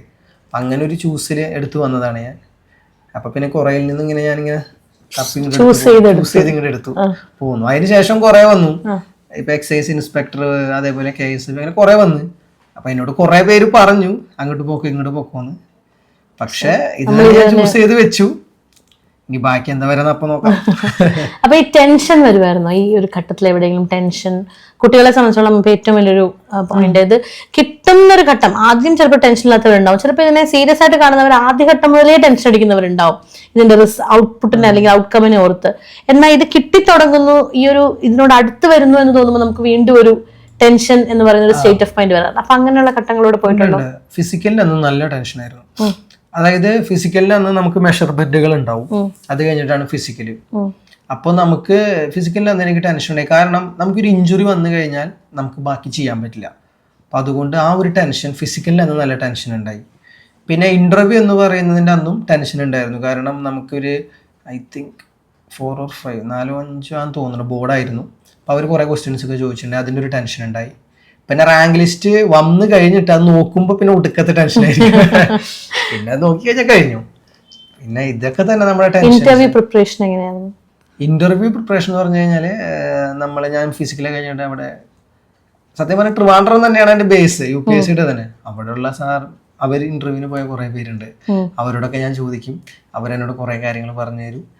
അപ്പൊ അവരെനിക്ക് മോക്കൊക്കെ ഇങ്ങനെ ഓരോന്ന് ചെയ്തു തരും. അവർ തന്നെ ഓരോന്ന് ക്വസ്റ്റ്യൻസ് കാര്യങ്ങൾ പറഞ്ഞു തരും. പിന്നെ നമ്മുടെ ഗ്രൂപ്പുകളിലൊക്കെ ഉണ്ടല്ലോ, അപ്പൊ നമ്മൾ ഈ ഓരോ റാങ്ക് ലിസ്റ്റ് വന്നു കഴിയുമ്പോൾ ഓരോരോ ഗ്രൂപ്പുകൾ ഉണ്ടാക്കും എല്ലാവരും. ആ ഗ്രൂപ്പിൽ ഒരുപാട് ചർച്ചകളൊക്കെ വരും. അപ്പൊ അതൊക്കെ നമ്മൾ റീഡ് ചെയ്യും, വായിക്കും. അതിൽ ഓരോ ടോപ്പിക് വരുന്നത് അങ്ങനെ ഒരു പ്രിപ്പറേഷൻ ആയിരുന്നു. ഒരു ഹെൽത്തി സർക്കിൾ ഓഫ് ഫ്രണ്ട്സ് ഉണ്ടായിരുന്നു, അല്ലെങ്കിൽ മെന്റേഴ്സ് ഒക്കെ ഉണ്ടായിരുന്നു അല്ലെ? അത് മെയിൻറ്റെയിൻ ചെയ്യണം എന്നുള്ളത് ഒരു പഠന സ്ട്രാറ്റജിയുടെ ഭാഗമായിട്ട് കൊണ്ടുവരുന്ന ഒരു കാര്യമാണ്. ഉറപ്പായും നമുക്ക് എപ്പോഴും ഈ പഠിക്കുന്നത് നമുക്ക് ഒറ്റയ്ക്ക് പഠിച്ചുണ്ടാക്കാന്ന് പറഞ്ഞാല് കുറച്ച് ബുദ്ധിമുട്ടാണ്. അതാണ് സത്യമാണത്. അതെ, നമുക്ക് എപ്പോഴും ഞാനിപ്പോൾ ഫുൾ ടൈം തൊട്ട് പറയുന്ന ട്രിവാൻഡ്രത്ത് ഒരു ബേസ് എന്നാണത്. അപ്പം എൻ്റെ ചുറ്റും എനിക്ക് കട്ടയ്ക്ക് ഒരു സർക്കിൾ ഉണ്ടായി. അപ്പം അതിൽ കുറേ പേര് ഇപ്പോൾ സർവീസിലും എത്തി, പക്ക സർവീസിൽ സെൻട്രൽ സർവീസ്, IAS IPS കിട്ടി 1 ലെവലിൽ എത്തിയവരാണ്. അപ്പോൾ അവരുടെ ആ ഒരു സർക്കിളിൽ നിന്ന് കിട്ടിയ ഒരു ബെനിഫിറ്റാണ് എനിക്ക്. ഇപ്പം ഞാനിപ്പോൾ ഇവിടെ വീട്ടിലിരുന്ന് വെറുതെ ഇരിക്കാന്ന് വെച്ചാൽ എനിക്ക് കിട്ടുന്നില്ലായിരുന്നു ഉള്ള കാര്യം. അതൊന്നും നടക്കൂല. അവരിൽ നിന്നുള്ള മെൻറ്ററിങ്ങും അവരുടെ ലൈഫ് സ്റ്റൈൽസും കാര്യങ്ങളും ഒക്കെയാണ് എന്നെ ഒരുപാട് ഇൻസ്പയർ ചെയ്തത്. ഇപ്പം ഞാൻ ചിലപ്പോൾ ഒരുപാട് പേർക്ക് ഇപ്പം ഇൻസ്പയർ ചെയ്യുന്നുണ്ടാവും, പക്ഷെ എന്നെ ഇൻസ്പയർ ചെയ്ത ഒരുപാട് പേര് എന്റെ മുമ്പിലുണ്ട്. ഒരുപാട് പേര് അഡ്വൈസ് ഒക്കെ ചോദിക്കാറുണ്ടോ, എങ്ങനെയായിരുന്നു പഠിച്ചത്, എന്തെല്ലാം കാര്യങ്ങൾ ചെയ്തു എന്നൊക്കെ? പിന്നെ ഞാനിപ്പോ ഇവൻ ഞങ്ങളോട് ചോദിക്കാറുണ്ട്, അതുകൊണ്ടാണ് കോൺടാക്ട് ഡീറ്റെയിൽസ് ചോദിക്കാറുണ്ട്. ഇപ്പോഴും ഒരുപാട് പേര് ചോദിക്കാറുണ്ട്. കാരണം ഓൾറെഡി നമ്മുടെ ചാനലിൽ ഇന്റർവ്യൂ വന്നിരുന്നു, റാങ്ക് ലിസ്റ്റ് വന്ന സമയത്ത് അല്ലേ. അപ്പൊ അതിനുശേഷം ഒരുപാട് പേര് ഞങ്ങളോട് തന്നെ പേഴ്സണലി ചോദിക്കാറുണ്ട്. അങ്ങനെ വരാറുണ്ടോ? ഉണ്ട്. ഞാനിപ്പോ ഇവിടെ മുക്കത്ത് വർക്ക് ചെയ്തുകൊണ്ട് ഇപ്പം എനിക്ക് ഇൻസ്റ്റാഗ്രാമിൽ ഒരുപാട് മെസ്സേജ് വരുന്നുണ്ട്. അപ്പം ഞാൻ ഓൾമോസ്റ്റ് എല്ലാവരുടെയും മെസ്സേജിന് റിപ്ലൈയും കൊടുക്കും. അതിൽ ഒരുപാട് പേര് ഇതേപോലെ പഠിക്കാനും യൂണിഫോം ജോബിനും ഭയങ്കര ഇഷ്ടമുള്ളവരാണ്. അപ്പം അതിൽ +2 പഠിക്കുന്ന പിള്ളേരുകളുണ്ട്, ഡിഗ്രിക്ക് പഠിക്കുന്നവരുണ്ട്. അപ്പോൾ എല്ലാവരും എനിക്ക് മെസ്സേജ് ചെയ്യും, എങ്ങനെയാണ് പഠിച്ചത്, അത് കാര്യം പറഞ്ഞു തരുമെന്ന്. അപ്പം ഞാൻ എൻ്റെ സമയം പോലെ എല്ലാവർക്കും ഞാൻ സ്ട്രാറ്റജി പറഞ്ഞു കൊടുക്കും. പിന്നെ ഞാൻ പറയും, ഇതൊക്കെയാണ് ഞാൻ ഫോളോ ചെയ്തത്, നിങ്ങൾ നിങ്ങളുടേതായ ഫോളോ ചെയ്യാന്ന് പറഞ്ഞു കൊടുക്കും. അപ്പം നമുക്ക് അവരെങ്ങനെ പറഞ്ഞു കൊടുക്കാനല്ലേ പറ്റുള്ളൂ. പിന്നെ ഞാൻ പറയും, എന്തെങ്കിലും സംശയങ്ങളൊക്കെ ഉണ്ടെങ്കിൽ ചോദിക്കും, ഞാൻ എപ്പോഴെങ്കിലും സമയം പോലെ ഞാനത് നോക്കി പറഞ്ഞു തരാമെന്ന് പറയും. കാരണം ഞാൻ മെന്ററിങ് കൊടുത്തിട്ടുള്ളതുകൊണ്ട് എനിക്കാണെങ്കിൽ അത് ഭയങ്കര ഇഷ്ടമുള്ള ഒരു കാര്യമാണ്. അപ്പൊ സമയത്തിന്റെ ഒരു കുറവുകൊണ്ട് നമുക്കത് ചെയ്യാനും പറ്റുന്നില്ല. ഒരുപാട് പേര് ചോദിക്കുന്നുണ്ട്. പിന്നെ ഇഷ്ടം പോലെ എന്തായാലും ഒരാഴ്ചയിൽ 2-3 പേരുകൾ ഇങ്ങനെ മെസ്സേജ് ചെയ്യും, നമ്മൾ റിപ്ലൈ കൊടുക്കും പറ്റുന്ന പോലെ. എപ്പോഴും റിപ്ലൈ ഒന്നും കൊടുക്കാൻ പറ്റൂല, ഇപ്പത്തെ ഈ ജോലിയുടെ ടൈമിങ് തരും. മറ്റത് വെറുതെ ഇരിക്കുന്നതുകൊണ്ട് ഇഷ്ടം പോലെ റിപ്ലൈ ആയിരുന്നു. ഇപ്പോ നമുക്ക് ജോലിയൊക്കെ കിട്ടി, ഒരു സ്റ്റേഷനിൽ അത്യാവശ്യം ഉത്തരവാദിത്തങ്ങളോട് കൂടി ജോലി ചെയ്യുന്ന ഒരാളാണ്. അപ്പം എന്തെല്ലാം വ്യത്യാസമുണ്ട് ബിഫോർ ആൻഡ് ആഫ്റ്റർ? ഇപ്പോൾ SI ജെഫിൻ രാജുവാണ്, ബിഫോർ ആഫ്റ്റർ എന്തെല്ലാം ഡിഫറൻസ് ഉണ്ട് ലൈഫ് സ്റ്റൈലില്? രണ്ട് ലോകമാണ്. അതായത് ഞാന് മുൻപ് എന്താണോ അതേ അല്ല ഇപ്പോ. അതായത് നമ്മുടെ സർക്കിൾ വരുമ്പോൾ നമ്മൾ നോർമൽ പേഴ്സണാണ്. പക്ഷെ യൂണിഫോം ഇട്ട് ഇറങ്ങുമ്പോൾ അത് വേറൊരു വേൾഡാണ് സത്യത്തില്. ഞാൻ പുറത്തുനിന്ന് ഇത്രയും നാൾ പോലീസിനെ കണ്ടൊരു വ്യക്തിയായിരുന്നു. നമ്മൾ അകത്ത് കയറുമ്പോഴാണ് എന്താണ് റിയൽ പോലീസിങ് എന്ന് നമുക്ക് മനസ്സിലാവാം. പോലീസ് എത്രത്തോളം ആൾക്കാരുകൾ ഹെൽപ്പ് ചെയ്യുന്നുണ്ട്, എത്രത്തോളം പോലീസുകാർ സ്വന്തം ജീവിതം മാറ്റിവെച്ച് ജനങ്ങൾക്ക് വേണ്ടി പുറത്തിറങ്ങുന്നുണ്ട്, മാക്സിമം അവരെ കൊണ്ട് പറ്റുന്ന കാര്യങ്ങളൊക്കെ ചെയ്യുന്നുണ്ട് എന്ന് ഇപ്പോഴാണ് ശരിക്കും അറിയാൻ സാധിച്ചത്. പിന്നെ അപ്രോച്ചിൽ ഒടുക്കത്തെ ചേഞ്ചസ് ആണ് ഉണ്ടായത്. ആദ്യമൊക്കെ ഞാൻ ഇപ്പോൾ സ്വന്തം നാട്ടിൽ നമ്മൾ സ്ഥിരം ഞാൻ കാലത്ത് കളിക്കാൻ പോകുന്നു, തിരിച്ചു പോയിരുന്നു. അപ്പം എല്ലാവരും എന്തൊരു മൈൻഡ്, അവൻ അവിടെ കുറേ പഠിക്കാൻ പോകുന്നുണ്ട്, അത്രേ ഉള്ളൂ. ഇപ്പം നമ്മൾ പുറത്തിറങ്ങിയ എല്ലാവരും സാറേ എന്താ പരിപാടി, അപ്പൊ നമുക്ക് തന്നെ ഒരു ഒരു അഹങ്കാരമല്ല, നമുക്ക് തന്നെ ഒരു റെസ്പെക്റ്റ് ആണ്. അപ്പം അതുപോലെ നമ്മുടെ ഫാമിലിക്ക് ആണെങ്കിലും ഇപ്പം അപ്പനും അമ്മയ്ക്ക് അനിയത്തിക്കൊക്കെ ആണെങ്കിലും അവർക്കൊരു റെസ്പെക്റ്റ് ആണ്. ഇപ്പം നമ്മളിപ്പോൾ എവിടെയെങ്കിലുമൊക്കെ പോയിരുന്നിട്ട് നമ്മൾ എന്തെങ്കിലുമൊക്കെ സംസാരിക്കും, പൊതുവേ ഞാൻ പറയുന്നില്ല ഞാൻ എന്താ ജോലി ചെയ്യണം ആര് ചോദിച്ചാലും ഞാൻ ഇങ്ങനെ ഇവിടെ ഒരു സ്ഥലത്താണ് ജോലി എന്ന് പറഞ്ഞാൽ അവർ മാറുള്ളൂ. അപ്പം ആരോടെങ്കിലും ഇപ്പം നമ്മളിങ്ങനെ എന്താ ചെയ്യുന്നത്, ഇപ്പം ഇങ്ങനെ അവരിങ്ങനെ കുത്തി ചോദിക്കും ചിലർ. അപ്പം നമ്മൾ പറയും ഇങ്ങനെ SI എന്നൊക്കെ പറയുമ്പോൾ അവർ പെട്ടെന്ന് അവരുടെ ഫേസൊക്കെ ഒന്ന് മാറും. അപ്പോൾ അവർക്കൊരു പേടി റെസ്പെക്റ്റ് എല്ലാം കൂടി ഉള്ളൊരിതാണ്. ഇപ്പം നാട്ടിൽ ഇപ്പം എന്നെ അറിയാത്തവരായിട്ട് ആരും ഇല്ലാണ്ട്. അതൊരു വേറൊരു രസമാണ്. നമ്മളിങ്ങനെ വെറുതെ ഇപ്പം എനിക്ക് പിള്ളേരോട് പറയാനുള്ളതാണ്, SIയുടെ ജോബ് വളരെ അടിപൊളി ജോബാണ്, അതിനനുസരിച്ച് ഒരുപാട് റിസ്കുകളും ഉണ്ട്, ഒരുപാട് എക്സ്പീരിയൻസ്. ഞാനിവിടെ വന്നിട്ട് 1 മണിക്കൂറോളം ഞങ്ങൾ സംസാരിക്കുകയായിരുന്നു അല്ലെ. ഇപ്പോഴത്തെ ഒരു എക്സ്പീരിയൻസ് ഭയങ്കര വണ്ടർഫുൾ എക്സ്പീരിയൻസസ് ആണ്. വണ്ടർഫുൾ ഇൻ ദ സെൻസ് നമുക്ക് കാണുമ്പോൾ ഇങ്ങനെയും ഒക്കെ ഉള്ള ഓരോരുത്തരുടെ എക്സ്പീരിയൻസിലൂടെ നിങ്ങളും കൂടി കടന്നു പോവുകയാണ്. അപ്പൊ അവിടെ നിന്ന് നമ്മൾ ആസ് എ പേഴ്സൺ ഒരുപാട് വളരും. അത് ഉറപ്പായും വളരും. ഇപ്പം എനിക്ക് പൊതുവേ ഞാൻ പറഞ്ഞല്ലോ ഞാൻ പുറത്തിരുന്ന് കണ്ട വ്യക്തിയാണ്. അപ്പം നമ്മൾ പുറത്തു നിന്നുള്ളവർ ഒരുപാട് പോലീസിനെ പറ്റി ഇങ്ങനെ കുറേ പറയുന്നുണ്ട്. പക്ഷെ അവർ പോലീസ് എത്രത്തോളം ഹെൽപ്പാണ് മറ്റുള്ളവർക്ക് ചെയ്യുന്നതെന്ന് ആരും മനസ്സിലാക്കുന്നില്ല.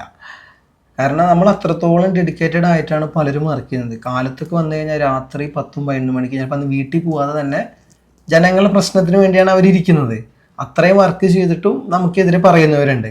പക്ഷെ അത് നമ്മൾ പലരും മൈൻഡ് ആക്കുന്നില്ല. കാരണം അതവരവിടെ പറഞ്ഞോട്ടെ, നമ്മൾ നമ്മുടെ കാര്യങ്ങൾ ചെയ്യുക, മാക്സിമം ജസ്റ്റിസ് എല്ലാവർക്കും എത്തിക്കുക, അത് തന്നെയാണ് നമ്മുടെ ലക്ഷ്യം. ഈ ഒരു ഉദ്യോഗാർത്ഥിയായിരിക്കുന്ന സമയത്ത് നമ്മളൊരു റുട്ടീൻ ഫോളോ ചെയ്തിട്ടുണ്ടാവില്ലേ? എന്തായിരുന്നു ആ ഒരു സ്റ്റഡി റുട്ടീൻ എന്നല്ല, 5 കൊല്ലം പഠനമായിരുന്നു മെയിൻ, എങ്കിൽ പോലും ഒരു റുട്ടീൻ എന്ന് പറയാവുന്ന എന്തെങ്കിലും ഒരു കാര്യം ഉണ്ടായിരുന്നു? റുട്ടീൻ എന്ന് പറയുന്നത് പഠനം തന്നെ. അതിൽ എന്താണെന്ന് വെച്ചാൽ അവിടെ കാലത്ത് നമ്മൾ നോർമൽ ഒരു 6-7 മണിക്ക് ആകുമ്പോൾ എണിക്കും, 7-7:30 ആകുമ്പോൾ എണിക്കും, അല്ലെങ്കിൽ ചിലപ്പോൾ ഒരു 6 മണിക്ക് എണിക്കും, ഒരു റൗണ്ട് ചിലപ്പോൾ ഒന്ന് ഓടും, അങ്ങനെയൊക്കെ പരിപാടി. പിന്നെ നമ്മൾ നേരെ ക്ലാസ് ഉണ്ടെങ്കിൽ ക്ലാസ്സിൽ പോവും, ഇല്ലെങ്കിൽ പഠനം, ലൈബ്രറിയിൽ പോയിരിക്കും, പഠിക്കും, ഉച്ചയ്ക്ക് ഫുഡൊക്കെ കഴിക്കും, കുറച്ച് നേരം ഒന്ന് ചിലപ്പോൾ ഞാനൊന്ന് മയങ്ങും, പിന്നെ ഇരുന്ന് പഠിക്കും, ഒരു ചായയൊക്കെ കുടിക്കും. വൈകിട്ട് ഞാനൊരു 6-7 മണിയോടുകൂടി റൂമിലെത്തും. പിന്നെ ഫുഡ് കഴിക്കുക, കുറച്ച് നേരം പഠിക്കുക, ഓൾമോസ്റ്റ് ഒരു മണി 2 മണി വരെയൊക്കെ ഇരുന്ന് പഠിക്കും. എത്ര നേരം ഒരു ദിവസം? എന്തായാലും ഒരു 8 to 10 മണിക്കൂറെങ്കിലും പഠിക്കാറുണ്ട്. ഒരു ടൈം ടേബിൾ ഉണ്ടായിരുന്നു, ഇന്ന് ഇത്രയും പഠിക്കണം, നാളെ ഇത്രയും പഠിക്കണം, അങ്ങനെ ഒരു പ്ലാൻ ഉണ്ടായിരുന്നു? ഉണ്ട്. ഇപ്പം നമ്മളിപ്പോൾ ഒരു എക്സാമ്പിൾ, ഇപ്പോൾ ഒരു ലക്ഷ്മികാന്തിൻ്റെ ഒരു പുസ്തകം എടുത്ത് വായിച്ചു കഴിഞ്ഞാൽ, ഇപ്പോൾ ഇന്നിപ്പോൾ ഞാൻ വിചാരിക്കും എനിക്ക് ഇന്നിപ്പോൾ അതിൽ എമർജൻസി പ്രൊവിഷൻസ് വായിച്ച് തീർക്കണം ഒരു ഡേ. അപ്പോൾ ഞാനത് വായിക്കും, അതിന് ഇത്ര സമയം ഞാൻ വെച്ചിട്ടുണ്ടാവും, ആ ടൈമിൽ അത് തീർക്കണം, അത് പഠിക്കണം മാക്സിമം. അല്ലെങ്കിൽ ഇപ്പോൾ അതേപോലെ ഇപ്പോൾ ഒരു ഹിസ്റ്ററി ആണെങ്കിൽ ഹിസ്റ്ററിയിൽ ഇപ്പോൾ ഇൻഡസ് വാലി സിവിലൈസേഷൻ്റെ മൊത്തം എനിക്ക് ഇന്നൊരു ഡേ കൊണ്ട് കവർ ചെയ്യണം. അങ്ങനെ ഞാൻ ഓരോ ദിവസവും ഞാൻ എൻ്റെ ഡയറിയിൽ ഇങ്ങനെ എഴുതി വെക്കും. പിന്നെ അത് എഴുതി വെക്കും, സിലബസ് ഒക്കെ പക്കയാക്കി നമ്മൾ അതിൽ ടിക്കൊക്കെ ചെയ്ത് പോയിക്കൊണ്ടേയിരിക്കും. ഓൾമോസ്റ്റ് എല്ലാവരും അങ്ങനെയാണ് കേട്ടോ, അങ്ങനെ നമ്മൾ ചെയ്ത്. അതെ. പിന്നെ ശനി ഞായറിലെ ഒരു ഡേ നമ്മൾ ഫ്രീ ആണ്. ക്രിക്കറ്റ് കളിക്കാൻ പോവുക, സിനിമയ്ക്ക് പോവുക, പുറത്ത് പോവുക, അസ് യൂഷ്വൽ നമ്മുടെ പരിപാടികളല്ല. അതുകൊണ്ട് 24/7 ഒന്നും പഠിത്തമൊന്നുമില്ല. പിന്നെ എക്സാമിന് വേണ്ടി പ്രിപ്പയർ ചെയ്യുക അങ്ങനെ. പിന്നെ നമ്മുടെ അവിടെ നമുക്കൊരു ടീം തന്നെ ഉണ്ടായി. അപ്പോൾ അതുകൊണ്ട് നമ്മളവിടെ നമ്മുടെ തിരുവനന്തപുരം മെഡിക്കൽ കോളേജ് ഗ്രൗണ്ടിൽ പോയി ക്രിക്കറ്റ് കളി, സിനിമ കാഴ്ചൽ, പിന്നെ അപ്പുറത്തെ കനകക്കുന്നിൽ പോയിട്ട് പരിപാടികൾ, നമ്മൾ നമ്മുടേതായ സന്തോഷമൊക്കെ കണ്ടെത്തണം. ഇല്ലെങ്കിൽ ബോറടിച്ച് വയ്യാണ്ടാവും. പഠനത്തിൽ മാത്രം കേന്ദ്രീകരിച്ചിരിക്കലൊന്നുമല്ല. പിന്നെ പിള്ളേർ സെറ്റ് ഉണ്ടെങ്കിലും നല്ലതാണ്. റുട്ടീൻ മസ്റ്റാണ്. അത് PSC ആണെങ്കിലും ഞാൻ ചെയ്തുകൊണ്ടിരുന്നത് എന്താണെന്ന് വെച്ചാൽ, ഒരു ദിവസം ഇപ്പോൾ യൂട്യൂബിലാണെങ്കിൽ ഇപ്പോൾ ഏതെങ്കിലും ഇപ്പോൾ ഒരു റേഷ്യോൻ്റെ ഒരു കണക്കാണ്, ഞാനിപ്പോൾ ചെയ്തുകൊണ്ടിരിക്കുന്ന സമയത്ത് എനിക്ക് അതിൽ ഡൗട്ട് വന്നാൽ ഞാൻ നേരെ യൂട്യൂബിലൊക്കെ കയറിയിട്ട് ഒരു 3-4 ആൾക്കാരെ വീഡിയോ കാണും. എന്നിട്ട് അതിലെനിക്ക് ഇഷ്ടമായ ഒരു വീഡിയോ അല്ലെങ്കിൽ എനിക്ക് മനസ്സിലാവുന്ന വീഡിയോ എടുത്തിട്ട് കാണും. പിന്നെ നേരെ അടുത്ത ക്വസ്റ്റ്യൻ പേപ്പർ എടുത്ത് ചെയ്യും. അത് ഞാൻ പക്കയാക്കിയിട്ട് ഞാൻ അടുത്തതിലോട്ട് പോകുള്ളൂ. ഹാഫ് ഒരിക്കലും പഠിച്ച് നിർത്തരുത്. പകുതിക്ക് പഠിച്ച് നിർത്തിയാൽ നമ്മൾ ഒരു ഉപകാരമില്ല. പഠിക്കുകയാണെങ്കിൽ അത് പക്കയായിട്ട് പഠിക്കുക എന്ന് വെച്ചിട്ട് ഒരുപാട് ഡീപ്പ് പഠിക്കണ്ട, പക്ഷെ ഒരു മീഡിയം ലെവലിൽ മസ്റ്റായിട്ട് പഠിക്കണം. റിവിഷൻ കൊണ്ടുപോകാം. Revision must. ഞാൻ എല്ലാ ആഴ്ചയിലും റിവിഷൻ ചെയ്യും. അതായത് ആഴ്ചയിൽ ഒരു 5 ദിവസം പഠിച്ചിട്ട് ഒരു 6ാമത്തെ മീൻസ് ഒന്നെങ്കിൽ ശനിയോ ഞായറോ ഞാൻ മിനിമം ഒരു 2-3 എല്ലാ ദിവസവും ഞാൻ 50 ക്വസ്റ്റ്യൻ വെച്ച് ചെയ്യും. അത് തന്നെ, അതിനാണ് ഈ തൊഴിൽ വാർത്ത തൊഴിൽ വീതി ഉള്ളത്. ഒരു 50 ക്വസ്റ്റ്യൻ വെച്ച് ഞാൻ എന്തായാലും ചെയ്യും. അതുകൂടാതെ യൂട്യൂബുകളിൽ കയറിയിട്ട് അവരിങ്ങനെ ഓരോ ക്വസ്റ്റ്യൻസ് അത് ചെയ്യും. പിന്നെ ശനി ഞായറും അല്ല ഏതെങ്കിലും ഒരു ദിവസം ഞാൻ എന്തായാലും ഒരു മോക്ക് ടെസ്റ്റ് പോലെ ഇരുന്ന് ചെയ്തുകൊണ്ടേയിരിക്കും. 100 മാർക്കിന് ചെയ്യും. അത് വളരെ ഇമ്പോർട്ടന്റ് ആണ്. അതിന്റെ ഒന്നും വാല്യൂ പല കുട്ടികളും പറയും എല്ലാം പഠിച്ചു കഴിഞ്ഞിട്ടാണ് നമ്മൾ മോഡൽ എക്സാം എഴുതേണ്ടത്. അത് കുട്ടികൾ എപ്പോഴും നമ്മൾ സ്കൂൾ ക്ലാസ്സുകളിലായാലും മോഡൽ എക്സാം കൊടുക്കും, എഴുതില്ല. നമ്മുടെ സിസ്റ്റർ അറിയാലോ, റാങ്ക് ലിസ്റ്റ് എടുക്കുമ്പോൾ കുട്ടികൾ എഴുതില്ല. എഴുതാത്ത എന്താന്ന് മെന്റർ ഇവിടുന്ന് കോൺടാക്ട് ചെയ്യുമ്പോൾ അവർ പറയുന്നത് പഠിച്ചു കഴിഞ്ഞിട്ടില്ല മിസ്സേ, അതുകൊണ്ട് എഴുതാത്തെ. അപ്പൊ ആ ഒരു സ്ട്രാറ്റജിയോട് എന്താണ് പറയാനുള്ളത്? അയ്യോ, അത് വെറുതെ റോങ് ആണ്. ഞാൻ ഈ സെയിം സ്ട്രാറ്റജി യൂസ് ചെയ്ത വ്യക്തിയായിരുന്നു. അതായത് പഠിച്ചു കഴിഞ്ഞിട്ട് അത് എഴുതി പ്രിപ്പയർ ചെയ്യാണ്. പക്ഷേ പിന്നെ എനിക്ക് മനസ്സിലായത്, നമ്മളിപ്പോൾ ഒരു എക്സാം എഴുതി നമുക്ക് 0 മാർക്ക് കിട്ടി, കുഴപ്പമില്ല. ആ ക്വസ്റ്റ്യൻ നമ്മുടെ മൈൻഡിൽ കയറും. 2ാമത്തെ എഴുതുമ്പോൾ നമ്മൾ എന്തായാലും ആ ഒരു ക്വസ്റ്റ്യൻ പേപ്പർ ചെയ്ത് കഴിഞ്ഞാൽ അതിൻ്റെ ഉത്തരം എന്തായാലും പഠിക്കണം. ഒരിക്കലും എല്ലാം പഠിച്ചിട്ട് ആർക്കും എക്സാം എഴുതാൻ പറ്റില്ല. എനിക്കും ഒരു എക്സാം എഴുതാൻ പറ്റില്ല. എനിക്കെല്ലാം നമ്മുടെ മുൻപ് പല എക്സാം ക്രാക്ക് ചെയ്തവർക്ക് എഴുതാൻ പറ്റില്ല. നമ്മൾ പഠിച്ച അറിവുകളെ ടെസ്റ്റ് ചെയ്യാണ്. അപ്പം നമ്മൾ പഠിച്ച ഭാഗത്തു നിന്നുള്ള ക്വസ്റ്റ്യൻസ് ഉണ്ടെങ്കിൽ അത് ശരിയാക്കാൻ നോക്കുക. അതിനാണ് മോക്ക് ടെസ്റ്റ്. എല്ലാം പഠിച്ചിട്ട് മോക്ക് ടെസ്റ്റ് ചെയ്യാന്ന് വെച്ചാൽ ഒരിക്കലും നടക്കണ കാര്യമല്ല. ഇപ്പം എൻ്റെ പണ്ടത്തെ ഇതേപോലെ ഒരു തെറ്റിദ്ധാരണയായിരുന്നു എല്ലാം പഠിച്ചിട്ടേ മോക്ക് ടെസ്റ്റ് പാടുള്ളൂ എന്ന്. പിന്നെ എനിക്ക് മനസ്സിലായി അങ്ങനെ നടക്കില്ല എന്ന്. പക്ഷെ മോക്ക് ടെസ്റ്റ് നമ്മൾ നടത്തിയിട്ട് തെറ്റുന്ന ക്വസ്റ്റ്യൻസ് നമ്മൾ മാർക്ക് ചെയ്ത് അതെന്ത് ചെയ്യുക, പഠിക്കുക. പിന്നെ അടുത്ത വട്ടം അതേ ക്വസ്റ്റ്യൻ വന്നാൽ നമുക്ക് ശരിയാക്കാൻ സാധിക്കും. പിന്നെ അതുപോലെ കൃത്യമായിട്ട് ഏത് ഭാഗങ്ങൾക്ക് ഇനി ഊന്നൽ കൊടുത്ത് പഠിക്കണം അതും നമുക്ക് ഈ മോക്ക് ടെസ്റ്റുകളിലൂടെ അറിയാൻ സാധിക്കും, ഐഡന്റിഫൈ ചെയ്യാൻ പറ്റുമല്ലോ. അത് വളരെ നല്ലതാണ്. കാരണം ഇപ്പോൾ നമ്മൾ ഒരു മോക്ക് ടെസ്റ്റുകൾ ഇന്ന് ചെയ്തുകൊണ്ടിരിക്കുമ്പോൾ നമുക്ക് ചിലപ്പോൾ ഹിസ്റ്ററി ഒരു 5 മാർക്കിന് അത് റെഡിയായി, എക്കണോമിക്സ് വന്നപ്പോൾ അതും ശരിയായി. ചിലപ്പോൾ ഈ കറണ്ട് അഫെയർ വരുമ്പോഴാവും എന്താവുന്നത്, ഇതെന്താ അറിയാത്ത കറണ്ട് അഫെയർ എന്ന്. അപ്പോൾ നമ്മൾ ബാക്കി ആ കറണ്ട് അഫെയറിന് ഊന്നൽ കൊടുത്ത് പഠിക്കണം.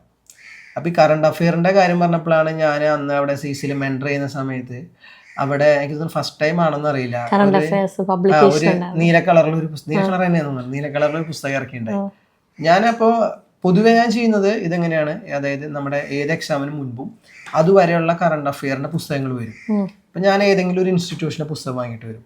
ഇതിപ്പോൾ ഞാൻ മെൻറ്റർ ചെയ്യാൻ പോകുന്ന ഇൻസ്റ്റിറ്റ്യൂഷനിലെ ഒരു പുസ്തകം ഞാനത് അവിടെ എടുത്തുകൊണ്ട് പോകുന്നു ചോദിച്ചിട്ട്.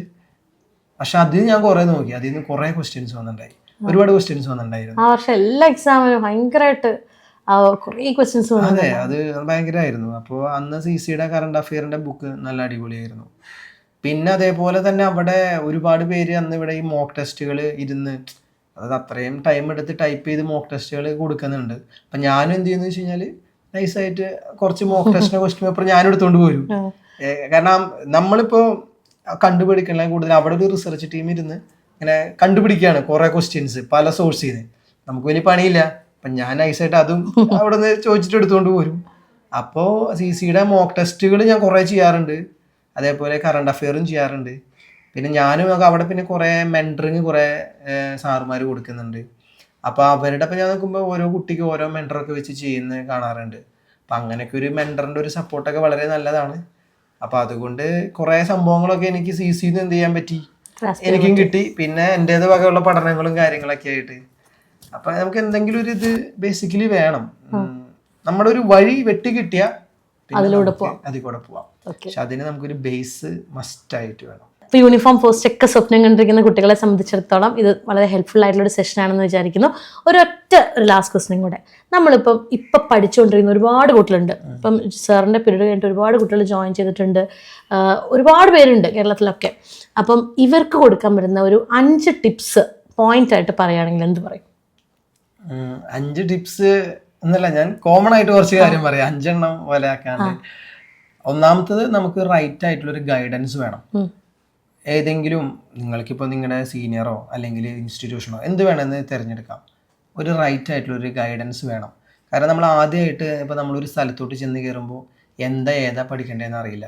അപ്പോൾ ഓൾറെഡി ആ ഒരു ഫീൽഡിൽ നിന്ന് ശോഭിച്ചിറങ്ങിപ്പോയ ഒരു വ്യക്തിയോ അല്ലെങ്കിൽ എന്തെങ്കിലും ഒരു സംഭവം ഉണ്ടെങ്കിൽ അവരുടെ ഒരു മെൻറ്റർ, പ്രധാനമായിട്ടും ഒരു മെൻറ്റർ എന്ന് നമുക്ക് പറയാം, ആളുടെ ഒരു സപ്പോർട്ട് ഉണ്ടെങ്കിൽ നമുക്ക് നമ്മുടെ കറക്റ്റ് വഴി മനസ്സിലാവും. അപ്പോൾ ആളോട് ചോദിച്ചും പഠിക്കേണ്ട കാര്യങ്ങളൊക്കെ ഇതാക്കാം. അത് മസ്റ്റായിട്ട് നമുക്ക് വേണം, അല്ല നമ്മൾ കാടടച്ച് നോക്കിയിട്ട് കാര്യമില്ല. പിന്നെ രണ്ടാമത്തെ കാര്യം എന്ന് പറയുന്നത്, നമ്മൾ പഠിക്കുന്ന നമ്മുടെ സിലബസ്. ഏതൊരു എക്സാമിന് മുമ്പും സിലബസ് ആദ്യം കാണാപ്പാഠം പഠിക്കുക. കാരണം എന്താണ് സിലബസ് എന്ന് പറഞ്ഞാലല്ലേ നമുക്ക് പിന്നെ പഠിക്കാൻ പറ്റുള്ളൂ. സിലബസ് പഠിക്കുക, എവിടെയെങ്കിലും നോട്ട് ചെയ്ത് വെക്കുക. ആ സിലബസിൽ ഓരോന്ന് പഠിക്കണനുസരിച്ച് ടിക്ക് ചെയ്ത് പോവുക. പിന്നെ ഞാൻ പറഞ്ഞ പോലെ ഒരുപാട് സോഴ്സുകളുണ്ട്. ഇപ്പോൾ യൂട്യൂബ് ചാനൽസ്, ഒരുപാട് പത്രങ്ങൾ, പിന്നെ അതേപോലെ ഡെയിലികൾ, പിന്നെ ആണെങ്കിൽ ഇഷ്ടംപോലെ സ്ഥാപനങ്ങൾ, ഒരുപാട് മെൻറ്റർമാർ, ഇതേപോലെ ജോലി കഴിഞ്ഞ് പഠിച്ച് പുറത്തിറങ്ങിയ ആൾക്കാർ. അപ്പോൾ അങ്ങനെ സോഴ്സുകൾ മാക്സിമം യൂട്ടിലൈസ് ചെയ്യുക. പിന്നെ മാഡം പറഞ്ഞ പോലെ മോക്ക് ടെസ്റ്റിൻ്റെ ഒരു കാര്യം, അത് മസ്റ്റായിട്ട് ചെയ്യണം. ഡെയിലി ഒരു 50 ചെയ്യാൻ പറ്റില്ലെങ്കിലും ഒരു 20 ക്വസ്റ്റ്യനെങ്കിലും ഉറങ്ങുന്നതിന് മുൻപ് ഒരു PSC ആസ്പിരൻ്റ് എന്തായാലും ചെയ്തിരിക്കണം. ഇപ്പം ഞാൻ UPSC പഠിക്കുമ്പോഴും ഡെയിലി 1-2 ക്വസ്റ്റ്യൻ ഞാൻ നോക്കും. കാരണം നമ്മൾ ചിലപ്പോൾ ആദ്യമേ നോക്കി ക്വസ്റ്റ്യനൊക്കെ എക്സാമിന് ചോദിക്കാം. അപ്പം നമുക്ക് എങ്ങനെയാണ് ഒരു ട്രെൻഡ് എന്ന് നമുക്ക് മനസ്സിലാവാൻ സാധിക്കും. ഇത്രയും കാര്യങ്ങൾ മസ്റ്റായിട്ട് ഫോക്കസ് ചെയ്യണം. പിന്നെ പ്രധാനമായിട്ട് മറ്റൊരു കാര്യം, നിങ്ങൾ പഠിക്കുമ്പോൾ എൻ്റെ വേറൊരു സ്ട്രാറ്റജി എന്ന് പറയുന്നത്, ഈ ഹിസ്റ്ററി, ജോഗ്രഫി, എക്കണോമിക്സ്, പൊളിറ്റിക്സ് എന്നതിനധികം കൊടുക്കണ്ട എന്നല്ല, പഠിക്കണം ബേസിക്കായിട്ട്. അത് കൂടാതെ അതിന്റെ പുറകെ പോകരുത്. അതിന്റെ മാത്രം ചിലവർ അങ്ങനെ ഇട്ടുണ്ട്, അതിന്റെ മാത്രം പിന്നാലെ. അതെന്താണെന്നറിയോ, പല കുട്ടികളെ സംബന്ധിച്ചോളം PSC എന്ന് പറഞ്ഞാൽ ആദ്യം എടുക്കുന്നത് GK, ഹിസ്റ്ററി അല്ലേ, അത് പഠിക്കണം. അങ്ങനെയാണ് കുട്ടികൾക്ക് അറിയുള്ളൂ. അപ്പോൾ അതല്ലാതെ എന്ത് സ്ട്രാറ്റജിയാണ് ആസ് എ സക്സസ്ഫുൾ കാൻഡിഡേറ്റ് പറയാൻ പറ്റുക? ഞാൻ PSC പഠിച്ചിട്ടുള്ളത് മലയാളം. ഞാൻ മലയാളത്തിലെ എല്ലാ 10 മാർക്കിലും എനിക്ക് 9, 10, 8 ആ മാർക്ക് കിട്ടും. ഇംഗ്ലീഷ് അതിലൊരു 10 മാർക്കാണെങ്കിൽ 8, 9 കിട്ടും. ഇപ്പോൾ ഏകദേശം 8, 8, 16 മാർക്കായി. പിന്നെ അതേപോലെ നമ്മുടെ കറണ്ട് അഫെയർ അത് മാക്സിമം നമ്മൾ നോക്കും, എന്നാലും കുറച്ചേ കിട്ടുള്ളൂ. നോക്കും മാത്സ് 10 മാർക്ക് ഉണ്ടെങ്കിൽ അതിൽ മാക്സിമം 10 തന്നെ അടിക്കും. ഇപ്പം തന്നെ ഒരു 16 മാക്സിമം 24, 10, 30 മാർക്കായി. പിന്നെ നമ്മുടെ കോൺസ്റ്റിറ്റ്യൂഷൻ ഒരു 5 മാർക്ക്, അത് നമുക്ക് കിട്ടാൻ എളുപ്പമാണ്, അത്യാവശ്യം പഠിക്കാം. ഇത്ര തന്നെ പഠിക്കുമ്പോൾ നമുക്ക് ഓൾമോസ്റ്റ് ഒരു 30-35 മാർക്ക് നമുക്ക് സേഫായി. പിന്നെ ബാക്കിയുള്ളത് നിന്ന് എടുത്താൽ മതി. സ്പെഷ്യൽ ടോപ്പിക് ആണെങ്കിൽ സ്പെഷ്യൽ ടോപ്പിക്, അതെ, അങ്ങനെ കിട്ടും. അപ്പോൾ 35 മാർക്ക് ഓൾറെഡി നമ്മുടെ കയ്യിൽ വന്നു. പിന്നെ ഹിസ്റ്ററി, ജോഗ്രഫി അവിടെ നിന്ന് എല്ലാം കൂടി നോക്കിയിട്ട് നമുക്ക് അതിൽ നിന്നും ഒരു ബാക്കി നമുക്ക് എങ്ങനെ പോയാലും ഇതിൽ നിന്ന് ഒരു 30, 35, 40 ക്വസ്റ്റ്യൻ 60 എണ്ണം ഉണ്ട്. ഈ 60 എണ്ണത്തിൽ നമുക്കൊരു 30 എണ്ണം റെഡിയാക്കിയാൽ 60-70 മാർക്കോളം എത്തും. അപ്പൊ ഡിഗ്രി ലെവൽ എനിക്ക് തോന്നുന്നു 70 മാർക്കൊക്കെ കിട്ടി, അടിപൊളി മാർക്ക്. 50 മാർക്ക് ഇംഗ്ലീഷ്, മലയാളം, മാത്സാ ഡിഗ്രി പ്രിലിംസിൽ തന്നെ. അതല്ലേ പറഞ്ഞേ, അതിൽ നമ്മൾ നല്ല മാർക്ക് സ്കോർ ചെയ്യണം. അല്ലാതെ GK ഒക്കെ അറിവ് വേണം, നല്ല രീതിയിൽ പഠിക്കണം. അതിന്റെ പിന്നാലെ തന്നെ മൊത്തം ഇരുന്നിട്ട് കാര്യമില്ല. ഞാൻ അങ്ങനെയാണ് പഠിക്കാറ്. ഞാൻ ഇപ്പോൾ ഒരു എക്സാം വന്നാലും ഞാൻ GK എടുക്കൂല, ഞാൻ ഈ പറഞ്ഞ സാധനങ്ങൾ എടുക്കും, മൊത്തം ഒന്ന് വായിക്കും. ടെക്സ്റ്റ്, അതെ, SCERT ടെക്സ്റ്റും വായിക്കും. അതിൻ്റെ ചെറിയ നോട്ട്സ് പോലെ സാധനമുണ്ട്, അത് വായിക്കും. പിന്നെ ഒരു കറണ്ട് അഫെയറിൻ്റെ ഒരു ബുക്കും വാങ്ങും, പഠിക്കും. മറ്റത് വരണ പോലെ വരട്ടെ, നമുക്കൊരു ചെറിയൊരു ബേസ് ഉള്ളതുകൊണ്ട് അതിലൊരു വിശ്വാസം, അത്രേ ഉള്ളൂ. SCERT ഒക്കെ പഠിച്ച് ബുക്ക് നോട്ട്സ് എഴുതി വെച്ചിട്ടുണ്ട്, ഏതൊരു എക്സാമിനും റെഫർ ചെയ്യാൻ പറ്റുന്ന രീതിയിൽ അല്ലേ?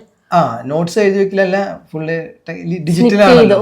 അതെ, നമ്മള് ഇപ്പോൾ ടെക്സ്റ്റ് ബുക്കുകളുണ്ട്, എല്ലാ ടെക്സ്റ്റ് ബുക്ക് എൻ്റെ ഇപ്പോൾ ഒരു ഫോൾഡർ തന്നെയുണ്ട്. അതായത് UPSC എന്ന് പറഞ്ഞ ഫോൾഡർ, PSC എന്ന് പറഞ്ഞ ഫോൾഡർ ഒക്കെ ഉണ്ട്. അപ്പൊ അതിൽ നമ്മൾ ഇപ്പോൾ 6 ടെക്സ്റ്റ് ബുക്ക് ആണെങ്കിൽ നമ്മൾ അതിൽ മറ്റേ മാർക്ക് ചെയ്തിടും, മറ്റേ യെല്ലോ കളർ പോലെ വരച്ചിടും. അപ്പൊ നമ്മൾ അത് എടുത്ത് നോക്കുമ്പോൾ യെല്ലോ കളർ മാത്രം വായിച്ചു എല്ലാം കൂടി പിന്നെ വായിക്കാൻ പറ്റില്ല. പക്ഷെ ഒരു ടെക്സ്റ്റ് 2 വട്ടമെങ്കിലും വായിച്ചിട്ടാണ് നമ്മൾ മാർക്ക് ചെയ്യുക. ആദ്യത്തെ വട്ടം വായിക്കുമ്പോൾ വലിയ കാര്യമായിട്ട് എന്തായാലും നമുക്ക് കുറച്ച് കാര്യങ്ങളെ തടയുള്ളൂ. രണ്ടാമത് വരക്കുമ്പോൾ കുറച്ചുകൂടി കിട്ടും. അപ്പോൾ അതെല്ലാം ഒരു റിവൈസ് ചെയ്യും. ഇപ്പം ഇംഗ്ലീഷ് ആണെങ്കിൽ ഇപ്പോൾ പാസീവ് വോയിസ്, ആക്റ്റീവ് വോയിസ്, അല്ലെങ്കിൽ നമ്മുടെ ഈ റിപ്പോർട്ടഡ് സ്പീച്ച്, അതിനൊക്കെ ഓരോരോ കോഡുകളുണ്ട്. അതൊക്കെ എനിക്കൊരു പുസ്തകമുണ്ട്. അപ്പോൾ എൻ്റെ എക്സാമിൽ ആ പുസ്തകം ഞാൻ മറച്ചു നോക്കി ആ കോഡുകൾ ഞാൻ മറക്കും. ഇപ്പോൾ ഇഫ് എവിടെയൊക്കെ വന്ന ഇഫിൻ്റെ യൂസ് ചെയ്യണം, അതേപോലെ നമ്മുടെ വേറെയുള്ള അതിലുള്ള കുറേ സംഭവങ്ങൾ ജെറുണ്ട് യൂസ് ചെയ്യുക, അങ്ങനെ കുറേ സാധനത്തിന് ഓരോരോ ട്രിക്ക് എൻ്റെ കയ്യിലുണ്ട്. പല സോഴ്സിൽ നിന്ന് കണ്ടെത്തിയ ട്രിക്കുകൾ, അതൊക്കെ ഞാൻ എഴുതി വെച്ചിട്ടുണ്ട്. അത് ഞാൻ നോക്കിയിട്ടാ പോവാ. എപ്പോഴും ഒരു സാധനം പെട്ടെന്ന് നോക്കാനുള്ള സാധനം കയ്യിലുണ്ട്. അത് മസ്റ്റ് ആയിട്ട് എല്ലാവർക്കും വേണം. കാരണം നമ്മൾ ഏതൊരു എക്സാമിനും നമുക്ക് മൊത്തം പഠിച്ചിട്ട് പോകാൻ പറ്റില്ല. അപ്പം അതുകൊണ്ട് നമുക്ക് ബേസിക് ആയിട്ട് വേണ്ട. ഇപ്പം എൻ്റെ ഒരു GK ഒരു ബുക്ക് ഉണ്ട്. അതായത് എനിക്ക് ഒട്ടും പഠിച്ചിട്ട് കയറാത്ത കുറച്ച് സാധനങ്ങളുണ്ട്, കുറച്ച് ടൈം ലൈൻസ്, കുറച്ച് ആൾക്കാരുടെ പേര്, അതൊക്കെ ഞാനൊരു ബുക്കിലാക്കി വെച്ചിട്ടുണ്ട്. അങ്ങനെ 2-3 ബുക്ക് എനിക്ക് വേണ്ടിയുണ്ട്. ഞാൻ അത് നോക്കിയിട്ടാണ് എക്സാമിന് പോവാം. അതുപോലെ എല്ലാവർക്കും വേണം, മസ്റ്റായിട്ട് നമുക്ക് വേണ്ട ഒരു സാധനമാണ്. അതെല്ലാവരും മെയിൻറ്റെയിൻ ചെയ്യണം. പിന്നെ പ്രോപ്പറായിട്ട് റിവൈസ് ചെയ്യണം, വേണ്ടേ? റിവിഷൻ മസ്റ്റാണ്. മറന്നു പോകുന്നു എന്നുള്ളതാണ് ഏറ്റവും പ്രധാനപ്പെട്ട ഒരു പരാതി അല്ലെങ്കിൽ സങ്കടം കുട്ടികളുടെ. മറന്നു പോവാണ്, റിവിഷൻ എന്തായാലും വേണം. ആഴ്ചയിൽ ഒരു ഡേ റിവിഷൻ കണ്ടെത്താ, എന്നിട്ട് റെസ്റ്റ് എടുക്കുക. ഒരു ദിവസം അടിച്ചു പൊളിക്കുക, റെസ്റ്റ് എടുക്കുക, പിന്നെയും പഠിക്കുക, റെസ്റ്റ് എടുക്കുക. 6 ദിവസം നന്നായി പഠിക്കുക, 7ാമത്തെ ദിവസം റെസ്റ്റ്. അടിപൊളി, അത്ര തന്നെ. നമ്മളത് തന്നെ. പിന്നെ നന്നായി ഫുഡൊക്കെ കഴിക്കുക, അതൊക്കെ ഓരോരുത്തരുടെ ഇഷ്ടം. ടെൻഷനൊന്നും അടിച്ചിട്ടൊരു കാര്യമില്ല, കിട്ടേണ്ടത് ആ സമയത്ത് കിട്ടും. പഠിക്കുക.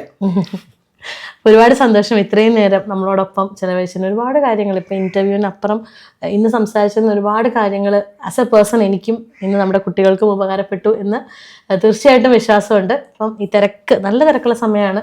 അപ്പോൾ നാട്ടിൽ വന്നപ്പോൾ ഞങ്ങൾ വേഗം വിളിച്ചിങ്ങ് പോകുന്നതാണ് വീട്ടിലേക്ക്. ഇവിടെ നമ്മുടെ ആമ്പല്ലൂരിൻ്റെ അടുത്താണ് വീട്, തൃശ്ശൂർ അല്ലേ.